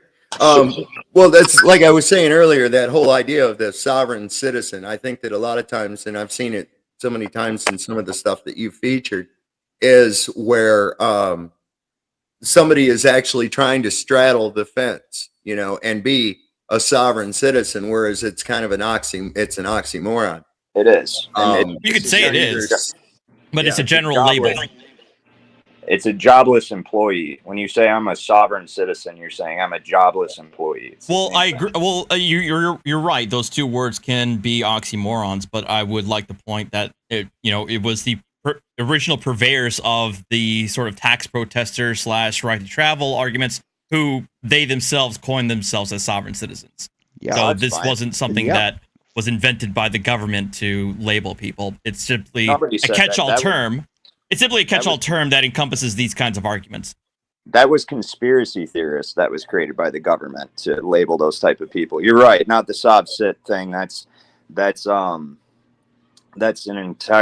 creation entirely of itself by people who don't really know what they're talking about completely. But then again, it's not their fault, which is why all of these contracts are under with the government are null and void, because fraud vitiates a contract when they don't honestly disclose information. I've got a bunch of Supreme Court cases, but actually, interestingly enough, Artie, so you think they've all got a bunch of Supreme Court cases, don't they? They always have those. So you think that there isn't a distinction between a 14th Amendment U.S. citizen and an American national or state national? Is that what you're saying? American national is a citizen of Guam or Puerto Rico or the Virgin Islands. That's what a U.S. national is. The only known non-citizen nationals are those who are in the U.S. Mariana Islands and the American Samoa. Well, okay, that I thought Puerto Rico is one of them. I'm sure that's what they teach you in law school nowadays. But are you aware? It's also in the statute as well. So. Well, statutes aren't law. Are you aware? Yes, it is. Yes, they are. Yeah, statutes are legislation through the state. Statutes. In this case, a word that sounds like another word means the same word. No, it's color. Yes, they are. I'll get to that. Law statutes are a form of law. I've got Supreme Court for that too, but let's start one thing at a time. Are you aware of the case People versus Horton? Right. I can give you it's 14th Cal. That I can give you all the information. I think I sent it to my dad to put up on the screen, but it says it's from 1971. It says a U.S. citizen upon leaving. Wait, was that 14 Cal? Hold on, you said it was 14 Cal? Yeah. That's a California Supreme Court case, not federal. It doesn't. Here, just listen to what it says. Is that People versus Horton? That's a California court case, correct? Will you listen to what it says? Is it? Can you confirm to me that that's a California and not a Supreme Court case, a U.S. Supreme Court case? I'll give you a U.S. Supreme Court case in a minute. Listen to this case. Okay. A U.S. citizen, upon leaving the District of Columbia, becomes involved in interstate commerce as a resident. Do you know the legal definition of resident? What is that? Can you give me the full citation, please? Hold on. Can you give? Here, buddy. People versus Horton. Is that Horton? Yeah. Hold on. I gotta turn my camera around. I'm looking for it right now. Hold on. I'm just gonna show you the damn thing. Do a camera, front camera, back camera. Okay. Here you go. People versus Horton. There you go. 14 Cal Ave, 3rd edition, 3rd, 667, 1971. Here, let me put it up all the way on screen so you can see it. Hold on. There. You got your finger in the way. There. All right, hold on. Sorry, here.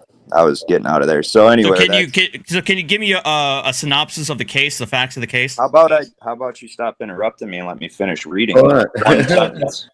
It's one sentence, right?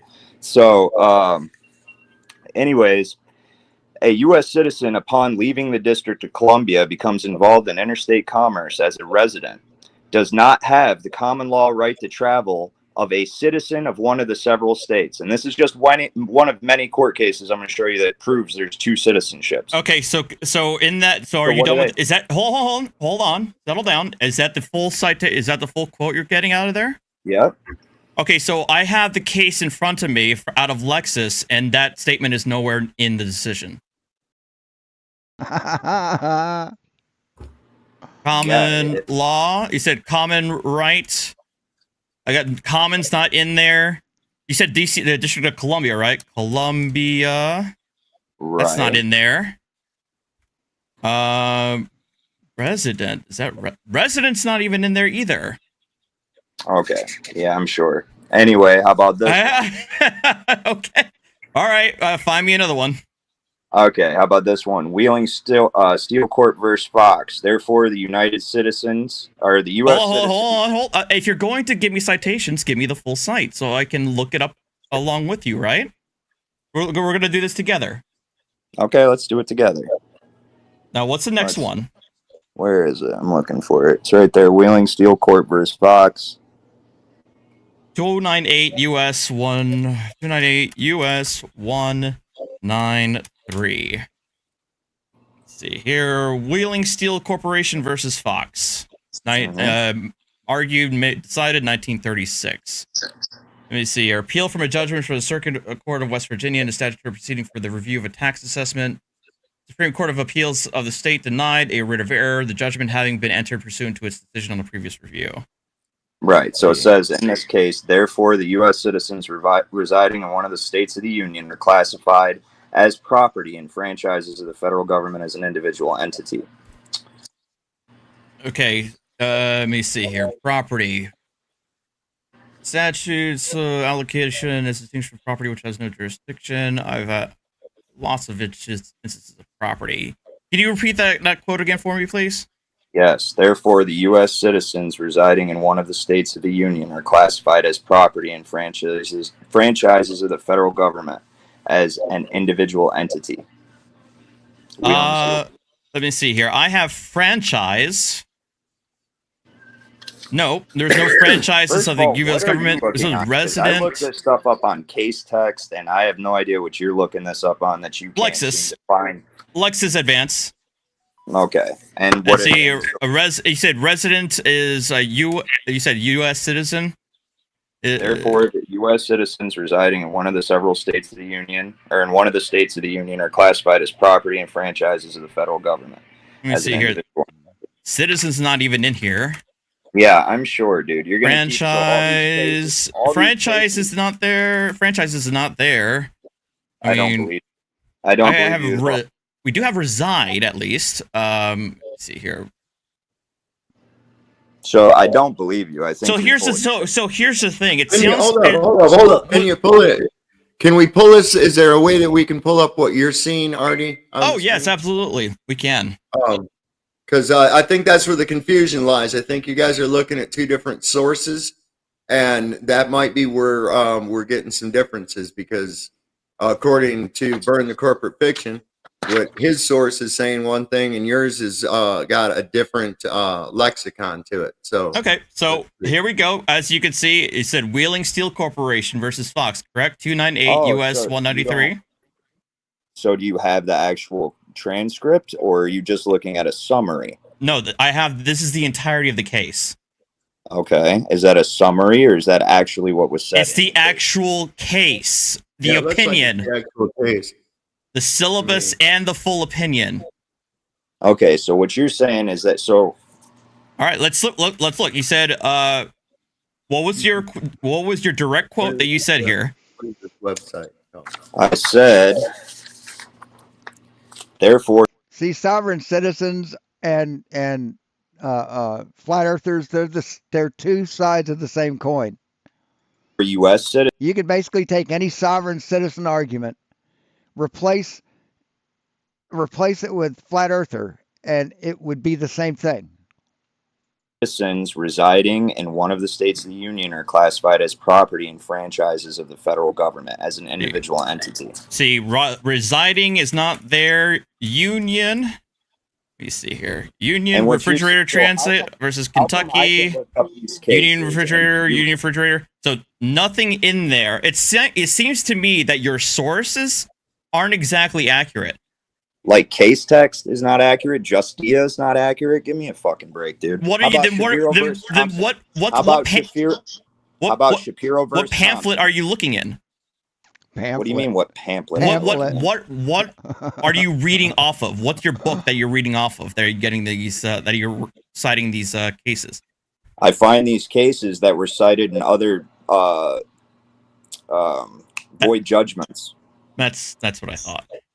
Yeah. All right, so you're getting at secondary sources. Well, no, then I go look them up on case text or on Justia or any number of other fucking law websites like Shapiro versus Thompson. The right to travel by private conveyance for private purposes. Here, let me give you this one. See that? I know all about Shapiro versus Thompson. It's probably one of the most cited cases that right to travel folks love to use, along with Chicago Motor Court. Chicago Motor Court. Let's hear that. What's your defense against that? There's a distinct difference between a 14th Amendment United States citizen and a state citizen. Okay. In the early 1800s, you weren't a United States citizen. And you weren't. You were. The only way you were a United States citizen is if you lived in the District of Columbia or federal territory, dude. And there's it's historical fit. See, that became the birth of the tax dodge back in the 60s and 70s. As people say, well, I wasn't born in the District of Columbia, so I don't have to pay taxes. I don't have to pay income tax. It's in congressional record, even. 298 US 193. I mean, it's an old thing. You wanted to say, you were saying that Justia, right? Right. Let me see here. Oh, note held page is well, this doesn't look like a full text here.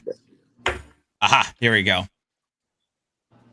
Case Ohio. Let's see. You said it was residing. Let's find residing. No, wait, is it residing? I have to look. Hold on.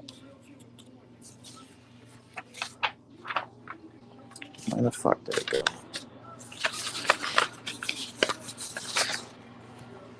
Yes, residing in one of the states of the union are classified as property.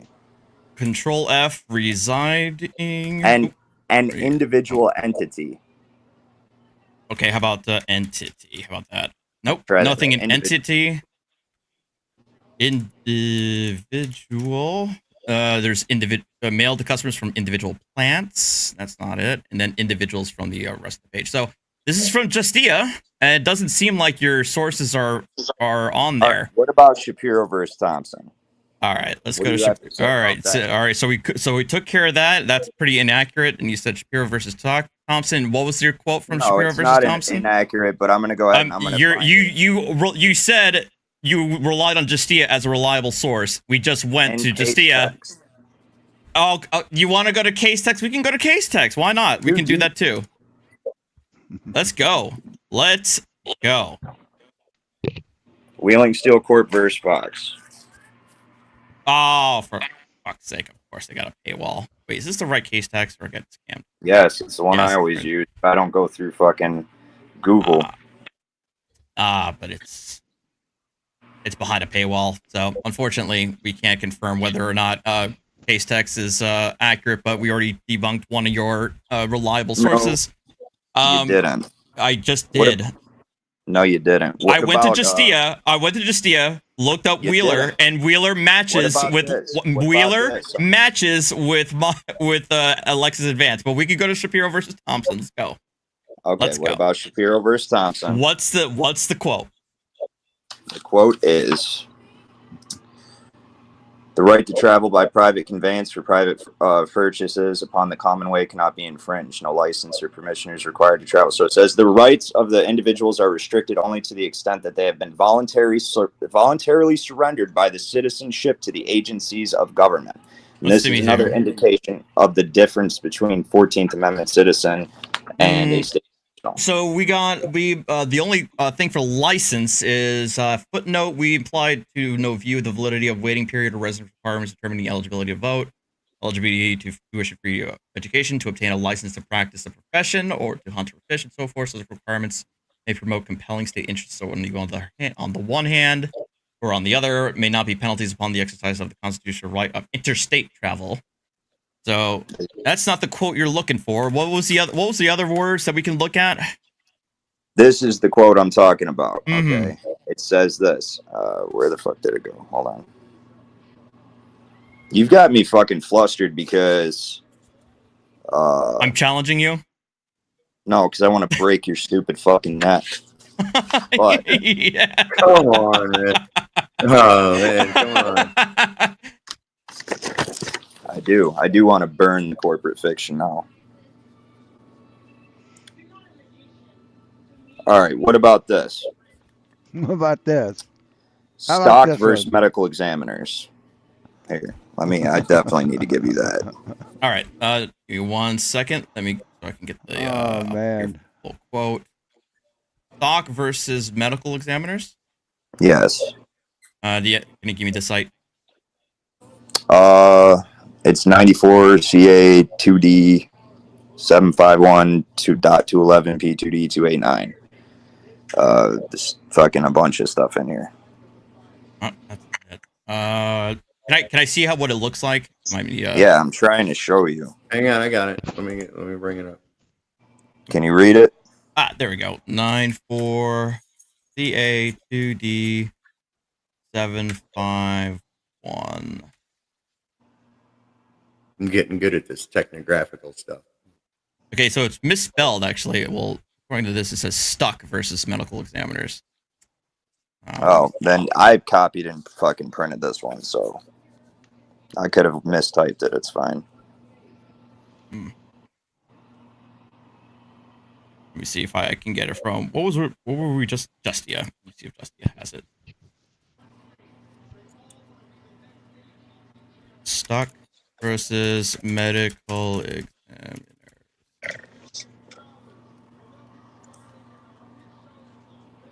There we go. What does this say? So it says that it's controlled by statute. The court is governed by the rules of limited jurisdiction, and courts exercising jurisdiction over such matters must proceed within the structures of the statute.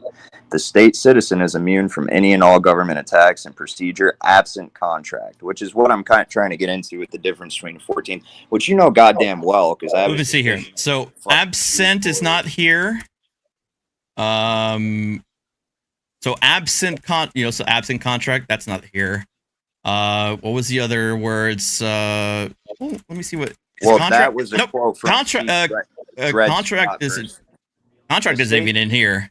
the state citizen is, this is all run together. So the state citizen is immune from any and all government attacks. Immune Is Dred Scott versus Sanford. The one was the structures of the statute was the medical examiner. So structure. Well, so immune is not there.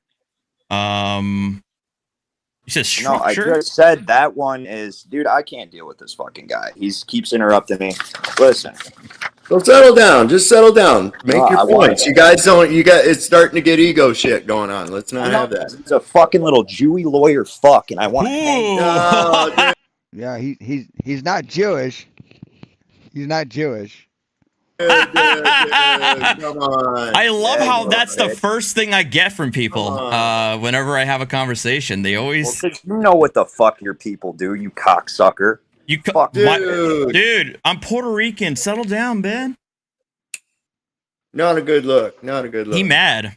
Why are you mad? What do you mean not a good look? You're just as anti-Semitic as him, motherfucker. What do you mean not a good look? I don't know. He left. He got mad. He left. So I don't know. Not a good look. Let me bring this back the other way. There you go. What happened? Oh, I just stopped. There he is. Oh, there he is. Okay. I stopped sharing. Sorry about that. That's all right. I got you. I got you back. I don't know. I'm real sorry about that, man. That wasn't cool at all. That was really, I think, kind of. He was definitely a little upset about it. Yeah, that's. The thing is that I came in fully, especially when he was saying these things, I came in fully expecting that he was going to have, especially when he says, I got a bunch of court cases about this, right? So I came in fully expecting what was going to be said for a lot of these things. And a lot of it, what happens is that he had a printout, and he also admitted that he copy pasted a lot of it. And so I fully expected that they were going to be full of a typical list of court cases full of either completely fabricated quotes or ones that were taken out of complete context. And I don't think he liked the fact that I actually had in front of me full-on access to be able to look up these cases myself. Well, see, that's just it right there. Is you got to go and look at all of it. Now, I do know that there is a lot of validity in much of this. That is brought out, and there is a lot of convoluted shit, especially when it comes down to this uniform commercial code, which is anything but uniform. And this is where we get a lot of these codes and statutes. That's incorrect, though. You know that the UCC, the UCC is the Uniform Commercial Code, as you probably understand it. Right. The Uniform Commercial Code is a model form of a law to govern the commercial transactions, and each state has passed their own version of the Uniform Commercial Code. Right. Well, see, that's where this whole thing comes into too. Is where what we're talking about is because it is in the verbiage. It really is in the verbiage. The idea of motor vehicle, the definitions of which, the term driving. These are commercial terms. These absolutely are, and those are regulated. Those absolutely are regulated. But that's where I have to disagree with you. Get out of there. I think that what a lot of people get out is because the difference between the common law and the commercial law is that under common law you cannot coerce a contract. You see what I'm saying? Where, like for instance, the seatbelt. All right, for instance, the seatbelt law. I'm just using that as an example. There, right there, there's no incidence of any loss, injury, or harm whatsoever. That is completely that they turn a right into a privilege and then thereby can enforce a statute upon it. And they further enforce that by using, of course, Federal Reserve notes, which are not can't turn right into a privilege. Not actual redeemable money. So it's really quite convoluted. If you look at the that's usually how they are. Usually, how these things are, that they're very convoluted. I mean, well, yeah, I mean, our law was supposed to be and is, if you read it, very concise and very. It's supposed to be so that the common man can understand it, and it has become a big, huge, convoluted mess to where the common man can understand it. This is why when you go in, and if I go into a courtroom and I hire you, I've already declared in the eyes of the court that I'm incompetent to speak to the court. I can't even operate. How can you? Well, I don't know. That's why they talk to you. That's why they'll only talk to you. They won't talk to me. That's incorrect. And the reason why that's incorrect is because why would they say that if you have an attorney, you're completely admitting that you're incompetent? Except no, hold. Let me finish. Okay. Except when, according to Ferretta versus California, they maintain that you absolutely have the right to self-representation, and what that means is that the state cannot actually foist an attorney on you if you decide you don't want one.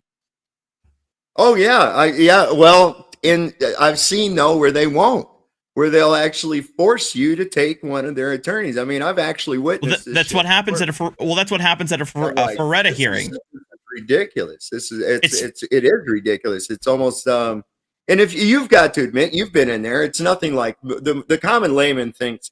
When you go into court. First, real quick, original vintage. I've never claimed to be a sovereign citizen. I said I'm a sovereign soul. Learn what the term sovereign. Oh, sovereign soul. Oh, okay. Means and learn what a soul is. Okay.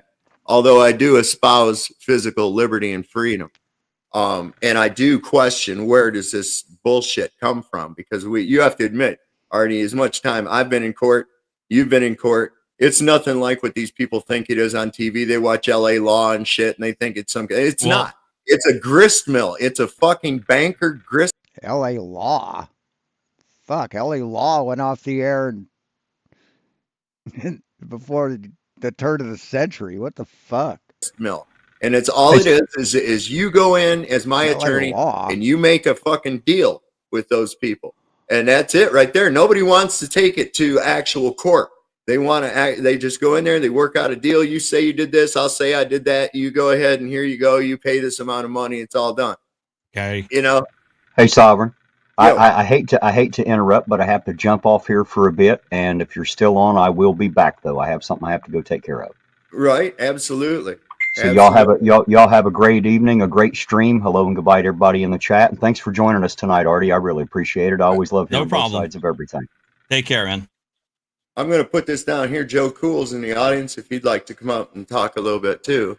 Well, my thing is that yes, you're right. The court as system as it is isn't like what it is on TV. I mean, but the thing is, we've all seen it firsthand. I mean, the rise of the pandemic led to a lot of these courts broadcasting a lot of their hearings, where we see them, and they still do it even after the restrictions have been lifted. They're still doing it. I think it's a great thing because it actually shows a lot more transparency and allows the layman to actually see, a typical day in court. Absolutely. Oh my God! Yes, I mean, look at the things we got to see though, and this is what got me about it too, is that you can see. Oftentimes, I see inequity. You see the inequity. I mean, here we had this thing they spent every day for a couple of weeks over some Hollywood weirdo who shit on her boyfriend's bed, and everybody's into that. Oh my God, did it have corn in it? They're all into the details and shit. Right before that, we had the Ghislaine Maxwell thing going on, and hey, where's the fucking client list, man? That's just out in the wind. Couldn't have no cameras in that court. Couldn't have any recordings in that court because why? Who knows? You see, and it's just like a double standard every time you turn around. Well, the discretion of whether or not to publicize the trial is usually up to the judge. See, that shouldn't be. That should be a matter of public record. I agree. Absolutely, it should. Well, it is usually a matter of public record. Well, you can still attend as a member of the gallery, right? Right. So, what would be the difference as long as you don't get the jury in? Why can't they just go ahead and have that? I mean, this is something of public interest, especially when it's potentially, we know more than potentially involving, high level people that we put a lot of trust into. We're talking about people that have the power to send men off to die in distant battlefields or going to islands and diddling little kids and shit. I mean, it's just like, Why does his mind constantly go there? There's the justice there, but then they're going to turn around and keep these people in jail for January 6th on disorderly tour of the Capitol building, you know? No, that was an armed insurrection, asshole. I mean, it's just like, come on, man. I mean, you're bringing in a whole lot of different topics, because it's kind of hard to keep up if you don't mind. Well, I'm just saying, you're kind of throwing everything. You're throwing everything to the wall, and I'm kind of struggling to keep it all together and trying to respond to it. I'm just pointing out the different, you know, how it's really shown, like you were saying, during the pandemic, everybody got a chance to see, but it's also given people a chance to see the inequity that's involved with the entire system. You know, we see people getting jacked up on bullshit charges, and everybody's like, "Yay, look at that guy! He stood up for his rights, and he got fucked." And then you turn around, and Nancy Pelosi's husband gets wiped for drunk driving, and what the fuck? Nobody's batting an eye about it. Oh well, you know, it's just those people. Well, I thought it was funny when the body cam footage came out. I still haven't showcased. Oh yeah. Have you not seen the body cam footage? It's already come out about her husband's DUI. I've yet to show it to my stream, but it's pretty funny. I'll have to look. But we knew it was unequal before this. You're saying that since the lockdown, it's we see more of it or something. I mean, it's not like we didn't know that Nancy Pelosi, husband and kids, and everybody else get away with shit. Well, I mean, yes, hurrah, politicians bad. I mean, telling me something I don't know. But yeah, right, that type of shit, right? Well, I mean, it's more so, Joe, that that shit was known out there, but that was only like you saw it at the supermarket when you were checking out on the cover of the tabloids or something. So now we see it now more because of the lockdown and social media. That's where you're going, yeah. Yeah. So everybody's like held captive in their house, you know, nothing else right. On YouTube and everything. Well, I think the point was the advent of, because of the lockdown, because of the restrictions, it forced people to do more video conferencing, and oftentimes the only way to be able to view video conferencing is through YouTube, which allowed people to live stream it and offered these Zoom links became public, because again, these court hearings are supposed to be open to members of the public, and thereby allowed a lot more people to be able to access your everyday court hearings that normally you wouldn't see if you weren't restricted. Go ahead, man. Welcome back. I kind of question. No, I'm not getting back for long. I got a couple questions for you. The one I had to get off because I had to look exactly what you're looking at. Those are summaries of the case, right? Those don't have the transcript in them. Okay. No. I'm looking at the opinions though, but the full opinions. Right, those are the things that matter. Opinions which are formed by the very bar association that has fought so goddamn hard to hide. So it's a conspiracy theory that it's the opinion. It's 100% really. That is really what's just going on. because It's not a conspiracy. it could be absent. It could be not in the opinion and be in the case somewhere.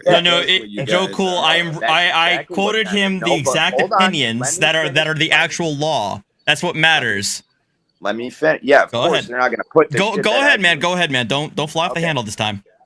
Like, dude, fuck you. How's that sound? Listen, how about you flew off already? Listen, baby. Listen, come on, guys. There's no need to be disrespectful. Listen. His little fucking grabbling ass in a second, but what I want to bring up, oh my god, is this right? First of all, do you know what the real not venues? I don't mean like federal FBI venue, police venue, county venue. I mean, do you know what the three main jurisdictions are? Do they even teach you that? What are they? Which ones are you talking about? The ones cited in Article 3? Water. No, that's wrong. Air, and, yes, it is. No, it's not wrong.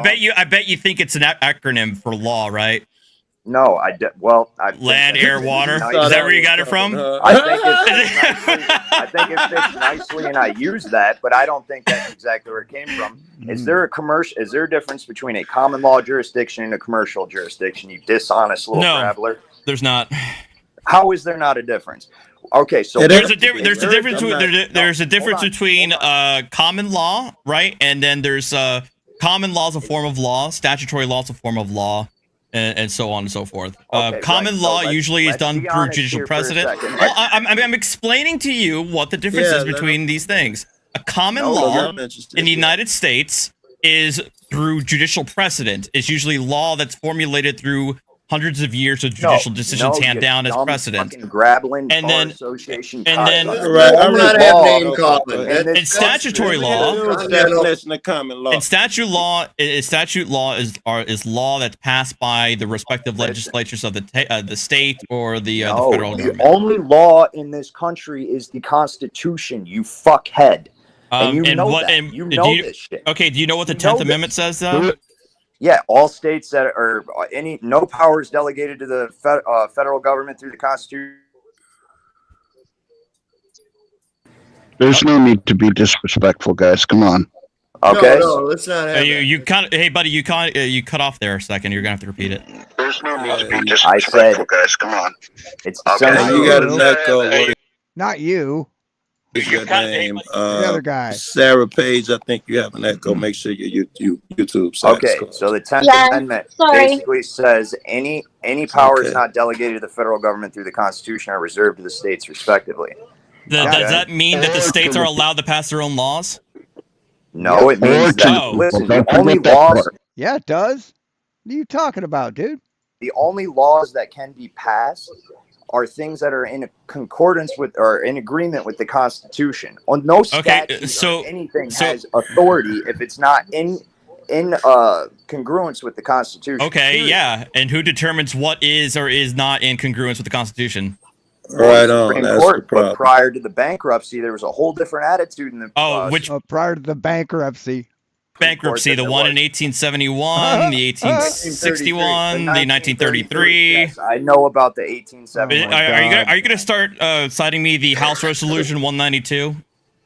No, I'm not. Do you want to keep trying? Do you want to? It's Artie. I believe he's referring to the bankruptcy in 1933. There was a lot of pivotal shit that happened that year. And the Federal Securities Act was passed, and they used the creation of 10 Social Security zones and the postal code to rope everybody into a federal jurisdiction that was previously non-existent. Is it federal or military? It's military. Hey, guy. Because I was trying to, because I've heard different versions of this revisionist history, so I'm trying to figure out which one you're advocating. Well, it's Artie, you're gonna love this one too, man. This is some revisionist shit. I'd love to get your opinion on it. I'm told that at birth, you're sold to a corporation. Your birth certificate makes you're sold to a corporation as a slave. Any truth to that? No. Nope. Oh my God! Listen, I cannot sell my certified birth certificate on a stock exchange. No, if I did, I would have gotten that money back. Why can I go on gemiutility.org, type in my social security number, and see every single fucking trust company? Most of them are out of Delaware. That either has owned. Yeah, most companies incorporate out of Delaware. Yes. Right, because you don't pay corporate tax in Delaware. Delaware company is the one that stepped in and renamed itself the United States Incorporated. The reason why they all incorporate in Delaware is because Delaware doesn't have a corporate tax. Yeah. Right. Why do you think that is? Because Delaware chooses not to tax corporate entities. Because Delaware wanted a lot of these businesses to be incorporated in Delaware. Companies have run the world since the 1600s. Okay? It was companies had royal charters that allowed them to go wage wars and establish colonies. Are you talking about the East India Trading Company? That's one of many I'm talking about. Okay, and are you saying that are they instilling control now or something? What I'm saying is that these companies have, we gotta let the new girl through the central banking system. They're all in. Like, there's so much testosterone shooting out of the Hey, y'all, let's. I'm sorry. You're too goyim for me to divulge the secrets of the cabal. So you're gonna have to.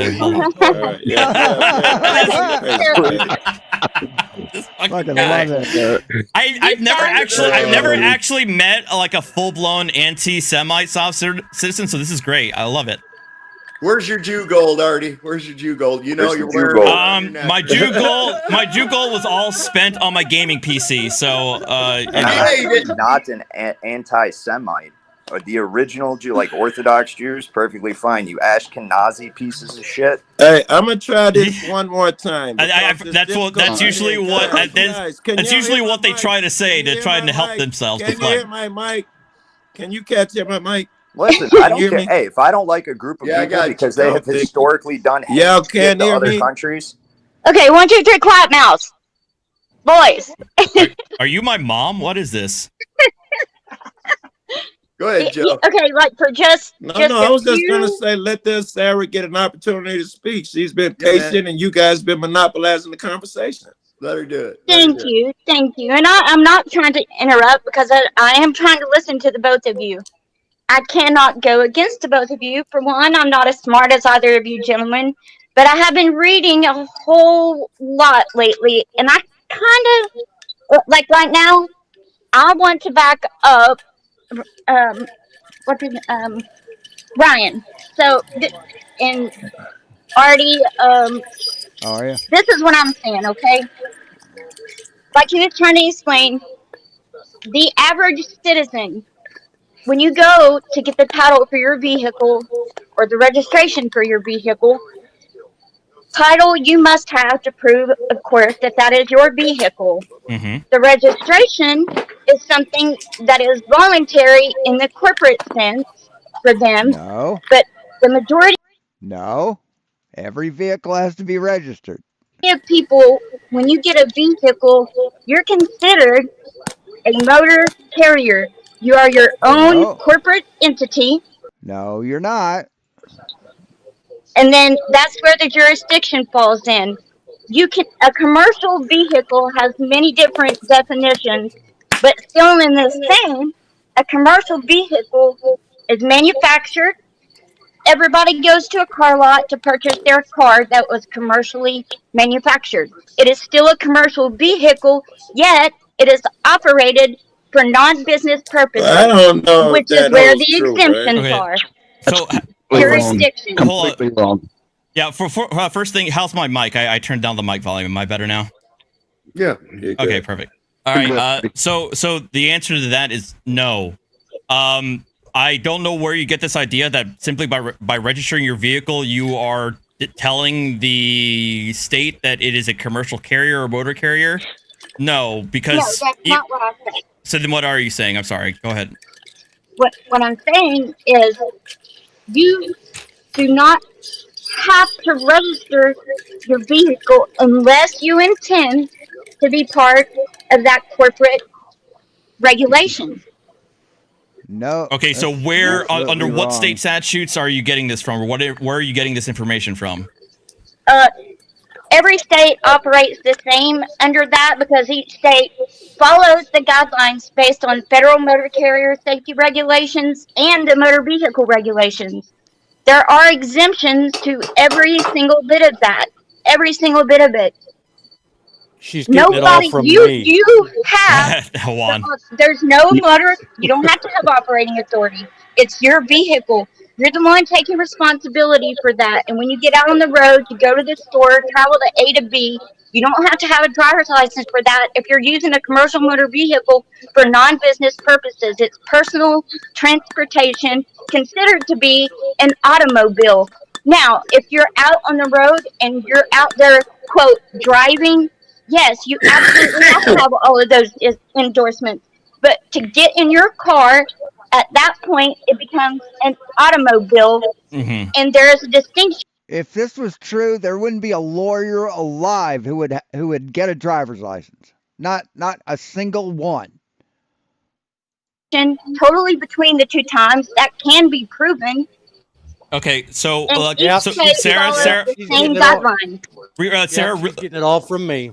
Sarah, real quick, let me see here. I'm looking directly at New Jersey statutes, title 39:3-4, registration of automobiles and motorcycles, application registration certificates.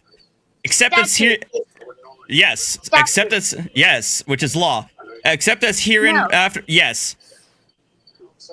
Yes. No, you messing up point, Artie. You I are- think she is saying that. Each citizen Okay, so is a federally governed corporate entity. Sarah, Federal. you just said that the states had to follow the federal law motor carrier statute. No, I said that's where they get their guidance from. When they make their statute, So they then, follow so then those who? guidelines. So then who? So then why bother with this creating this law just for the kicks? Even if it doesn't apply to anybody. No, that is not what it says at all. So then what does the statute apply to? that requires everybody to register their vehicles, automobile or not. Is it just made up? You're telling me that this is a statute that I'm about to quote to you, saying that you do have to register your vehicle, your automobile, and you do have. That's not.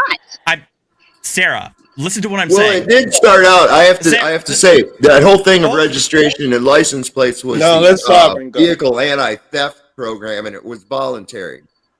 Okay, Sarah, listen to what I'm trying to say here. All right, just go with me. You said that you only have to register your vehicle only for specific purposes, and for commercial purposes, right? Correct. Sounds logical. According, who says that you have to do that? The states or the feds? Very good. Majority of it, even the statutes from several different states, have the same wording in their statutes. Okay, so you didn't answer my question. Who enforces that requirement that commercial vehicles have to be registered? Is that a federal law? Federal, it's a motor carrier. You're considered a private motor carrier. Each state. Wait. Like Sovereign, you know the answer to this. You talk about this shit every day. You awful quiet. I'm letting him go here. Let Sarah answer. This is how. I'm not saying every single state does it. I haven't I haven't really studied each individual state, but they're all they all kind of fall the same. And this is what it says. This is even what. Okay, I live in Kentucky. I've read this in Kentucky statutes. I've also read it in Ohio. For non-business related transportation, now, even though it's a commercial motor vehicle, they go back and refer and use a gross vehicle weight for private transportation. And a private motor carrier can even, they can put stronger restrictions on the drivers, even than what a state may do. Okay, so but it's because its own private entity that can be operated commercially or privately. So you said you read this, right? Those do not apply. Okay, so you read about this, correct? Where are you reading this from? I'm getting every single bit of it from Federal Department of Transportation, which is why every single state has a DMV, BMV, Department of Transportation. Because the states have the ability to regulate motor vehicles on their own roads. Transportation. No, that all transportation, private or private and commercial. It says it right there. It says it in every. I just quoted. Oh well, I was trying to quote to you in New Jersey. Go ahead, quote it again. It's done.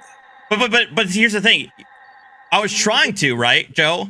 But then as soon as I started reading, she said, no, that's a statute. So then I have to ask her, well, where is she getting this idea that there's a commercial requirement by the states? But thank goodness, I understand. But I'm going to go ahead and read. Except as herein provided, every resident of this state and every non-resident whose automobile or motorcycle shall be driven in this state shall, before using the vehicle on the public highways, register the same in an automobile or motorcycle shall not be driven unless so registered. Now, to be very clear, I want to be that's very clear. Now, I want to also be very clear that there is a separate provision for commercial vehicles. So why would there be a commercial registration requirement and a separate registration requirement? Yes. Here. Because even for licensing, of motor vehicles, that is an occupational license. The same as it would be as if it was a doctor's license, someone who went to school and has to have a license. To do hair. Oh yeah, license for your occupation, yeah. You don't have to get a license to put a Band-Aid on your child when they get hurt. But if you're acting in a corporate entity, you would have to have those. But you do if you want to take out your child's appendix, perform open heart surgery. those licensures in order to I don't have to have a license to wash a car, but I do have to have one to drive a car. do that. But if it's a private entity operating for non-business purposes, no money gained, you're going in your car traveling point A to point B, you're not required to have a license. And there is, I'm not saying that's all over Sarah, a state. wait, excuse Because me, wait, obviously, Sarah, that did obviously read if you travel, driver, Sarah. like, Except The word except the he used statute, was except the driver. statute I'm looking at. You're not talking about drivers. driver You or hear me, traveler. Sarah? Oh my He God. said Here's the driver deal. in particular. Here's the deal. Regardless of what these regulations are or agencies are that are the state establishes to Dude, turn your volume down. Holy shit. regulate your rights, it is a deprivation of rights. I would agree with There that. is no. It is an absolute deprivation of rights, regardless of of whether course. it's a constitutional right or whether it's an unenumerated right. It is a deprivation. And states Now are that- coming up with all sorts of regulations to deprive you of your rights, and that's a fact. Yes, we can all agree on that. Archangel, can you tell me what right in the Constitution or listed in the Constitution Bill of Rights is absolute? The right, all our rights are absolute. Yeah, all of them. Yeah. No, they aren't. So I have the freedom to walk near a elementary school while they're in recess and blast some episodes of Pornhub with a bullhorn, and I have the God-given right to do that, and they can't do anything to me. Technically, no, but under decency in that, I mean, you gotta. There's a balance. What do you mean decent? Hey, hold on. Sovereign soul, unchained mind. Hold on a second. Let me answer. It cannot just be free speech because it's speech that you approve of. Is that? Hold up a second. Yeah, There's Archangel. He was talking to Archangel. So what I'm getting at is this. That's in poor, terrible taste, and I think that people would object. Of course, they would want to say something. Should you have laws? No, and I'll tell you why. Because the next thing you know, you've got some little asshole that he's the arbitrator of what is decided to be offensive speech. Okay, so as soon as you get that, then you've put that into the hands of someone else who could be politically motivated, and usually are. Okay. Right. So you're right. We see this right now when we declared a war on terror. Okay. There's an ever-changing definition of terror. It started out, it meant little brown people hiding in the desert. Juan, you got this. I'm going to get another drink. Now it means, people that wave a flag, so you got to be careful of that shit. It's dangerous freedom over peaceful slavery. And that's the only options you really have. Unfortunately, with liberty and freedom comes some things that some people aren't going to like. But you know what? Get the fuck over it. It's way better than living in a cage. So to answer the dude's question, you said the answer was no. But in what that long thing you just said there, you're saying the answer is yes. The school would have to tolerate it. I think your answer when you said no, not really, or some shit. But I think that's what I mean. It must shouldn't tolerate be it. anybody. There shouldn't be anybody. Nobody should be able to regulate that. So that's what I'm saying. I'm just now from a common sense standpoint, that should be self-regulatory because any kind of a decent fucking non-animal human being is going to not do something like that. But all of that you said sounds logical. Here's the sad reality. We're a nation of 338 million people, and not everybody's going to have the same moral code as everybody else. Because the actual morals, those things that come from God, the actual law, those things that come from our Creator that are inherent upon our inside, is that you don't do no harm, no foul. You don't create fiction. You don't. That is law. Hey, Juan, you're still here. Please go ahead. I feel like you haven't been able to say much of anything. I just wanted to say, does anybody want to hear from? Juan Galt, good to see you here, sir.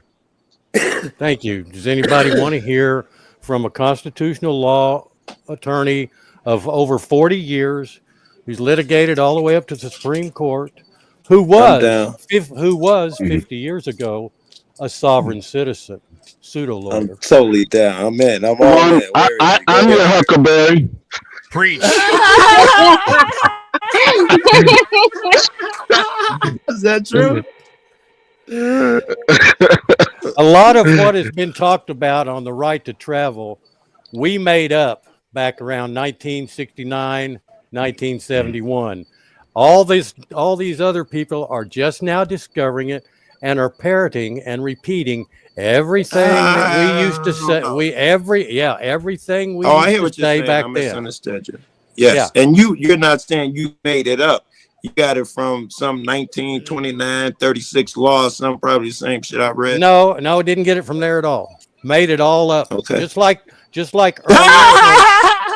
Just like earlier when Artie was reading those cases and looking for those quotes in them, they didn't exist. They are made up. Yes. We made up a bunch of quotes, and we sold it to people, and they believed it. Yeah. Just like this lady right here believes it. But what Juan has been telling you, just like Arcade. Not everybody. Hey, John Galt. John Galt. John Galt. I call bullshit. I call bullshit. What Juan has been telling you is that we have that right. We have unenumerated rights, and these rights are as numerous as the stars, and those are rights that we have to make them up. That is why the 10th Amendment includes the people. It's not just state police powers, it's the powers that we have. And if Juan wanted to tell you the Constitution, he would include that. Unfortunately, Archangel, you don't have anything to support what you just said. All you've got is your idea. Do. Absolutely. No, you don't. There is not one. There is not one. There is not one. Hold on, John Galt. John Galt. First off, I'm going to call bullshit that you made up that stuff because I don't think you were involved at all. Secondly, that's your problem. Wait. Secondly, yes, you do, and they don't have to be written down on a magical piece of paper. Do you or do you not have right to life, liberty, and pursuit of happiness? Yes or no? In the United States, I don't. No. On fucking. No, not on Earth. No, there's some places on Earth where you don't have that right. Life, liberty, and happiness is granted to you by God or by a piece of paper. You don't have that. It's a piece of paper. You don't have that right in North Korea, Russia. He barely had enough time to say two words. But endowed by your creator, do you not have an inalienable right to life? No, I don't. Liberty and pursuit of happiness. Do you or do you not have those things? I'm not talking about some kind of a magical line. In the United States, you do, but not worldwide. Line drawn in the fucking dirt by some control freak. I'm talking about given to you by your creator inherently. Rights do not exist except from what humans agree they exist. That's why rights in the U.S. Just a sec. Can I talk? I sat here quiet for almost an hour. I didn't interrupt anybody. You're right. Go ahead, Juan. Okay. First of all, you have to understand rights are a human construct. They don't exist in the physical world. They do not exist in the physical world. They don't have weight. They don't have color.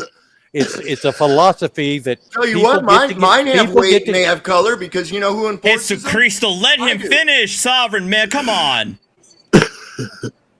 Let him finish. All right, sorry, man. I'm just saying, fuck. You know, you got to have some kind of magical power or some shit like that. Fuck that. You have that. Let's hear his angle. This is new. This is fresh. I'm listening. Go ahead. I'm going to get some coffee. All right. Like I said, nobody can produce a right. They can't put it in my hand. They can't show it to me. A right is something that a group of people agreed that they will recognize and protect. That's why the rights in the United States are different than the rights in other countries like North Korea. You don't have a lot of rights in North Korea. Okay. Okay. Juan, real quick, I want to correct you on there because and this goes to your broader point. China and North Korea have a lot of these same rights on paper, but that's just it. It's all on paper. It's up to the institutions and up to the people to enforce those rights. I wanted to make that clarification. That's what I said. The rights don't exist. The rights don't exist unless they're able to be used. And in North Korea, they don't have the right to the internet like we do. They don't have the right to. Wait, Juan, back up. Okay, go ahead. Thank you. You said there must be rights or something that is agreed upon by multiple people alone. I alone in myself cannot say a statement like I have the right to live. I have the right to eat. That word won't even exist for me alone. Right. Tell the lion you have the right to life. Tell a lion that. Or an alligator. Unless I join with others. Is that what you said? I'm saying that if you're alone and nobody else is around you, you have the necessity to eat. You have the necessity to do what would things. give somebody else a magical power to dictate whether or not you have those fundamental rights or not? Where does this magical power come from? Is there some people that are cut from a better cloth than me or something? No, they're voted into office. Or where does that come from? By the people. Voted into office by the people. Well, where do all these? That's why you have the people versus such and such. Magical rights come from. What do you mean, what magical rights? Just like Joe Cool just said, that's not magical that you have a right to life, liberty, and the pursuit of happiness. In Who other words, says? you have a right to. Says who? It's basically this: a right is any action that you perform that doesn't cause any harm, any loss, or any injury. So is Thomas Jefferson? That's what it is. That's the definition of a right. So right do your Sovereign? Do your rights come from? Do your rights come from Thomas Jefferson? No, absolutely not. But he's the author of your statement. He's the author of your quote. No, he's not. No, he's not. He merely parodied. Yes, he is. Those words didn't exist before Thomas Jefferson put them on paper, man. Natural law. Before he was merely born, parodied natural before law. he was born, people knew of natural law. It's basically that's he parodied natural law, and that's basically that you have your right to life, liberty, and the pursuit of happiness. Nobody has a magical power to tell you that you cannot pursue these things. No one has this magical power to limit you in these things. Yeah, they do. If you break the law, you don't have the right to freedom. You don't have the right to life, liberty, and the pursuit of happiness because you broke the law. You're now in jail. You're now in prison. Yes, no right is absolute, man. Therefore, you cannot turn these inalienable rights into a fucking privilege. And then Well, I say it's my inalienable right to kill you. Does that give me the right to do so? No, it doesn't. Hey, Carlos. No, it doesn't. You got to understand the word license merely means that's a piece of paper that says you can do something that's illegal. Okay? Fundamentally, no, it's not. Jesus Christ. Those things are not illegal, but since they want to turn them into a privilege, and they can do that through the Federal Reserve note system. We're from the government. We're here to help. They can turn that into that privilege, and thereby through that citizenship agreement and through that ownership, they can actually enforce these commercial statutes, because what they're doing there is that's coercion into contract. No, okay, that's where commercial law comes in. That's a bunch of pseudo law. That's just pseudo. There's a reason why the framers said we hold. Dude needs to turn his fucking volume down. Jesus Christ. These truths to be self-evident. Very good. It wasn't Very government evident. It wasn't judicial evident. It wasn't legislative evident. It was self-evident. And no, so they I said gotta no. ask, Archangel, Artie, is it Archangel, self-evident with you that those things I mean, we know that you can't go are kill yours people. without did you man just telling you? hear The what ability to Archangel said? live, earn a meal, earn a living, eat. Those things are inherent even without a government. Those things are yours under nature. Do you guys agree with that? Are they self-evident? Okay, first of all, what Archangel just says, if you hear him again, he says, Yeah. they said, we hold these truths to be self-evident. They didn't say Yeah. they Yes. are self-evident. They said we hold these truths to be Don't self-evident. you? But that's okay. This is let me our get this straight, John. this is our That's okay. opinion. You Close don't enough. hold those Close truths to enough. be self-evident. You don't hold those truths to be self-evident. So, in other words, I could grant myself magical powers and prevent you from doing things. You think that You that's hold something possible? You keep saying If you are voted into office, yes. magical powers, but Those aren't magical powers. That's elected officials. we're going in as Juan Galt likes to point out in a lot of his videos. Oftentimes, these arguments that we have that we deal with often go beyond what simple discussions about law and procedure and into political philosophy. Of course. We're getting directly into how are we operating ourselves as a society and enforcing. Well, that's what I'm saying. And We're totally. You keep saying magic, right? But that's the whole thing.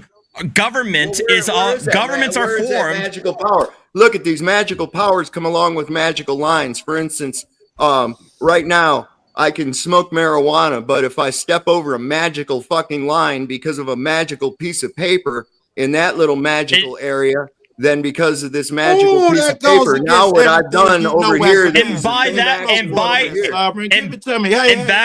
logic, your rights, your inalienable rights. Hold on, Joe. By that logic, if you're going to say that these imaginary border lines are imaginary and they're magical, then by that logic, so is everything that's written in the Constitution. The Constitution is literally words on paper. It's a fucking parchment this big. It has no more meaning than people give it, right? Okay, but that's the whole foundation of our government. The Constitution has that may fuck all be to true, do. Artie, but let me ask. Can I get a question in? Yeah, go, Joe. Thank you. Artie, do you feel like in one state, I'm just going to say what my man said, I'm just going to rephrase it. You're a good guy. Nothing's wrong. You're not an evil guy. You're a tax-paying citizen. And then when you cross 6 feet over the imaginary line that he is talking about, suddenly you're a criminal. You're a bad guy. Inherently, isn't that absolutely insane? Because some man. Why did you interrupt him to say the exact same thing he was going to say? Why did you do that, man? Holy fuck. Joe Cool has absolutely nothing to fucking offer and a loud fucking mouth. Man said so. That shows you man has put that in your head, yeah? It's not a real thing. It's fiction. We do what man does. Agree? Fucking annoying. Well, I don't know if you could. Well, you could say on a technical level, these are just simply imaginary lines on paper when it comes to borders, right, and jurisdiction. But these are also concepts that have been around for at least a couple thousand years. A couple thousand years of human history have understood the concepts of law, jurisdiction, territories, boundaries. I understand. But yes, if you want to boil it down. These are all right, imaginary lines. Insane as fuck. Yeah. Okay. Well, I bet you SSUM, if someone came on your property, you tell them to get off, right? Right? That's just an imaginary line put down by the state. But if you want a full-on stateless society, then have at it, dude. Just go off on a international borders. Well, there it is. State. That's the only state of mind. option. It's some crazy shit, bro. There's where it comes into a state of mind. What people don't understand about the Constitution is this. The Constitution has got shit to do with you except for the Bill of Rights. In fact, the Bill of Rights had to be amended into it. This is why there are amendments. They had to actually petition to have this added into the Constitution because it would have gave the government overreaching powers. The Constitution, Like this thing was done. This convention was done under armed guard to make sure there were no eavesdroppers. Nobody could listen in as to what they were talking about or anything like that. No, they were Now, what afraid the of the Bill of British. Rights does is the Bill of Rights pretty much exemplifies inalienable rights. Inalienable means that not only can you not have them taken from you, you can't even give them away. And if you put them out into simple layman's form, which is basically what they're written in, it basically trying says, to do. First Amendment, you can say whatever the fuck you want. Okay? No, you can't. No, you can't say whatever the fuck you want. Second Amendment, you can defend yourself in any manner in which you see fit. No, that's not what the Second Amendment says. You don't know shit, do you? Third Amendment, you don't have to let some motherfucker come up and say, hey, I'm the general of the army. I'm going to eat. They're saying this we can take for granted that this is obvious. You know, we shouldn't even have to write this down. This shit's obvious. It's not granting it. It doesn't. Well, that's what the Federalists said. It's a list of shit that can't be taken. That's what it is. It's a list of shit that can't be taken. Okay, it's not a list of shit you get. It's not privileges given to you by the government. Bro, I live in Illinois. They decide what you can have, what you can eat. You know, they took all that shit. It's a myth. You played their game. Go ahead. I'm sorry. I'm interrupting somebody. So what I'm saying is that that's a list of shit that they can't take from you. Fundamental rights. Okay, inalienable rights. They found a way though. They had to put shit in there. Except even close to the in the colonies, even shortly after. Hold on. In England and in colonies, this is interesting too, because what they did was like if you were a Catholic, you still had to attend Anglican church and pay tithe because it was the law, because that was the Church of England, even though you were a Catholic and you still went to Catholic church. This is why they put that fucking shit in there. They limited the rights of the people. You have to understand when the whole thing that really set that thing off was when they tried to implement gun confiscation. When the redcoats came in and started seizing the armories at Williamsburg, and then news got north and they got there to Lexington and Concord, they were met with resistance, and that's what really set the shit off. This whole thing about having a constitution and all that was later on thought of, but the reality of it was these people were sick and tired of having their inalienable rights stepped on. Of course. Monarch. Okay, so all right, Juan, go ahead.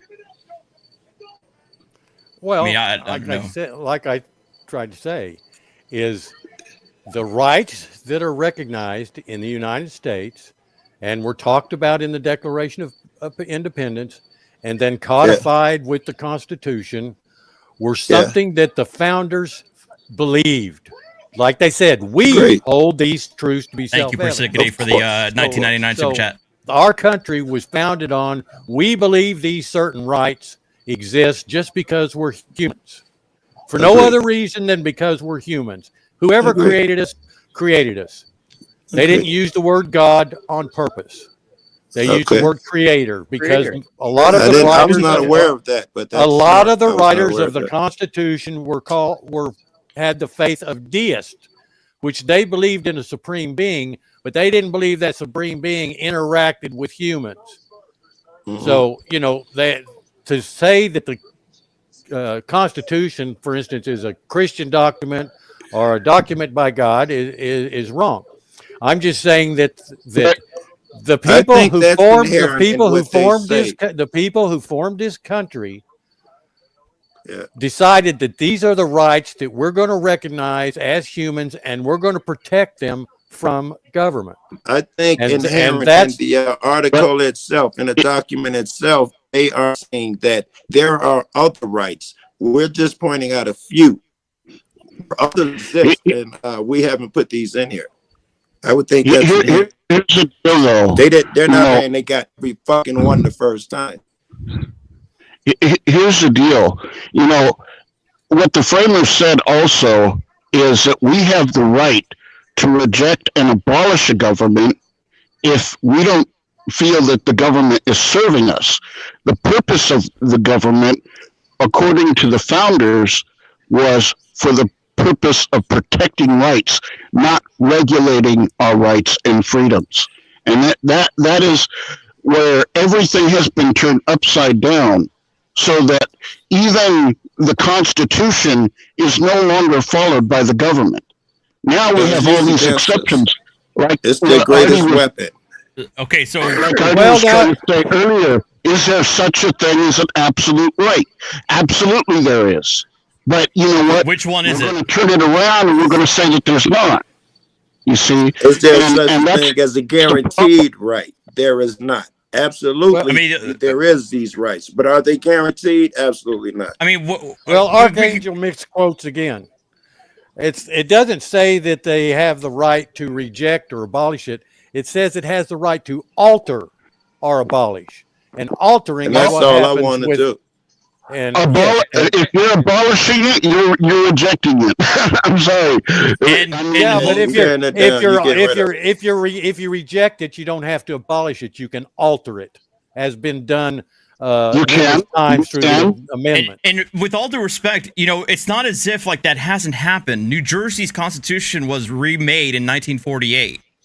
You know, California's Constitution was completely remade in 1960 or 1966. So it's not as if these the ability of the people to alter their governments isn't a thing.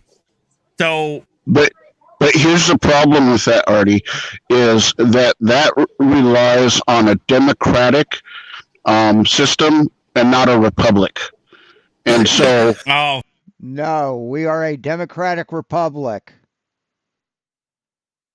Republic is what we are. Democratic is how we vote. For God's sake, here we go. Come on, man. No, I was reading the thing. So what do you define the distinction between a democracy and a republic? Okay, well, let me just explain I was it to you. looking that up yesterday. It's difficult. You know, how many people does it take to establish a state? Not that. What is a state? Is a state enough people with the arms to enforce it. To say it's a state. To enforce it. So what you're saying there is that may be a true statement, though. It's all about force. It's not about, you know. Yes, constitutional rights. It's all about enforcement. Well, that's the whole point. The whole point of the Constitution, right, is to be a check on state power, because we understand, the founders understand that the state has the ability to abuse its power because generally the state has the sole monopoly on the use of force. Hence, why we have a constitution to limit those powers to ensure that the state doesn't abuse that monopoly, that monopolization of force. But here's the problem with that, Artie, is then let's say you have 10 people who decide they want to form a state. Okay. Will your government respect that? No. Ooh, no chance, right? No, you have to be accepted and recognized by the federal government to be a state in the U.S. Just like Alaska and Hawaii did back in '59. Well, if we're going to go into Hawaii, understand statehood was forced upon them. Yeah, well, that's your opinion. You know, I think that's the big that's picture a historical truth. Everybody knows that Hawaii was forced upon them. It was a strategic location. The American government wanted it, and they went over there, killed the people, and took it. That's a historical fact. And welcome to human history. Against what the says. Well, this is what I'm saying. If the Constitution doesn't matter, if all these laws and rules that you're talking about don't matter, then when it boils down to it, we have anarchy anyways. So, you know, what have we lost? Wait, well, the Constitution. Really kind of look at it this way. You really, if you think about it, most of us, we actually live in a state of anarchy throughout the day, most of our lives anyway. Because how? Well, let me ask you a question. Who in here doesn't rape, kill, burn, destroy, and steal because of some piece of paper where it's written that you can't? Or do you not do those things just because you don't think those are good things? Did I not already previously tell you that we are a country of 338 million people? And our small sample size is not indicative of the moral compass of all of those people. All right, well, I'll get to those other people. See, that's always the fear, is those other people. That's where this always comes into play. This is how you sell it. Because can behave. Hold on a second. Are you an anarchist? Are you gonna let the guy talk? Yeah. Can I ask you? Are you an anarchist? Out of curiosity. Yeah. No, I'm a volunteerist. Absolutely. Absolutely. So anarchist. Got it. All right. Go ahead. Absolutely. Okay. So more labels. Yeah. This is everybody labels. Baby, whoever said that. Well said. Here's the reality of it, though. Most of us, I think we can all agree. I don't know. Maybe there are some people out here in the chat or something that would probably commit heinous things if it weren't for the possibility of a penalty.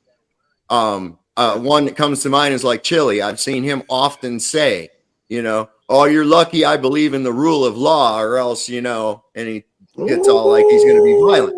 So in other words, what he believes is that because someone of an authority has said that if you do this, you're going to get in a lot of trouble. That's the only thing that's stopping him from doing it. Yes. Okay. Yes. Myself. That and he's a pussy. I'm bright enough to understand if I did something like that and nobody was around to witness it, I could probably get away with it, right? But I'm not that way. I rule myself, and the way I rule myself is as a wise ruler would. With judiciousness, with unbiasedness, and with wisdom. Okay, well that's good. That's good for you. Not everybody's going to follow that same moral code.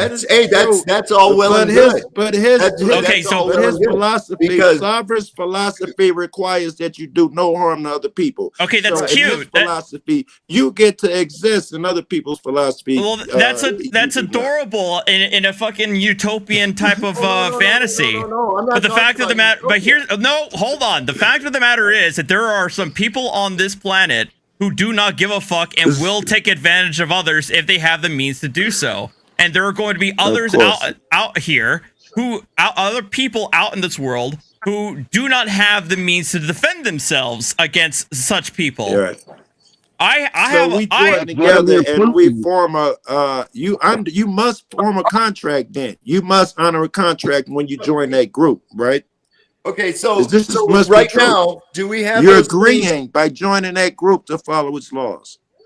Those things that you just listed, Artie, about people trying to take advantage and getting over on other people and robbing and stealing them and shit. We have that right now, don't we? Yeah. And that's with government, right? Yeah. That's with government. Okay. Yeah. And we have a justice system to hold them to account, right? Do we though? Here's what I'm wondering. Most times.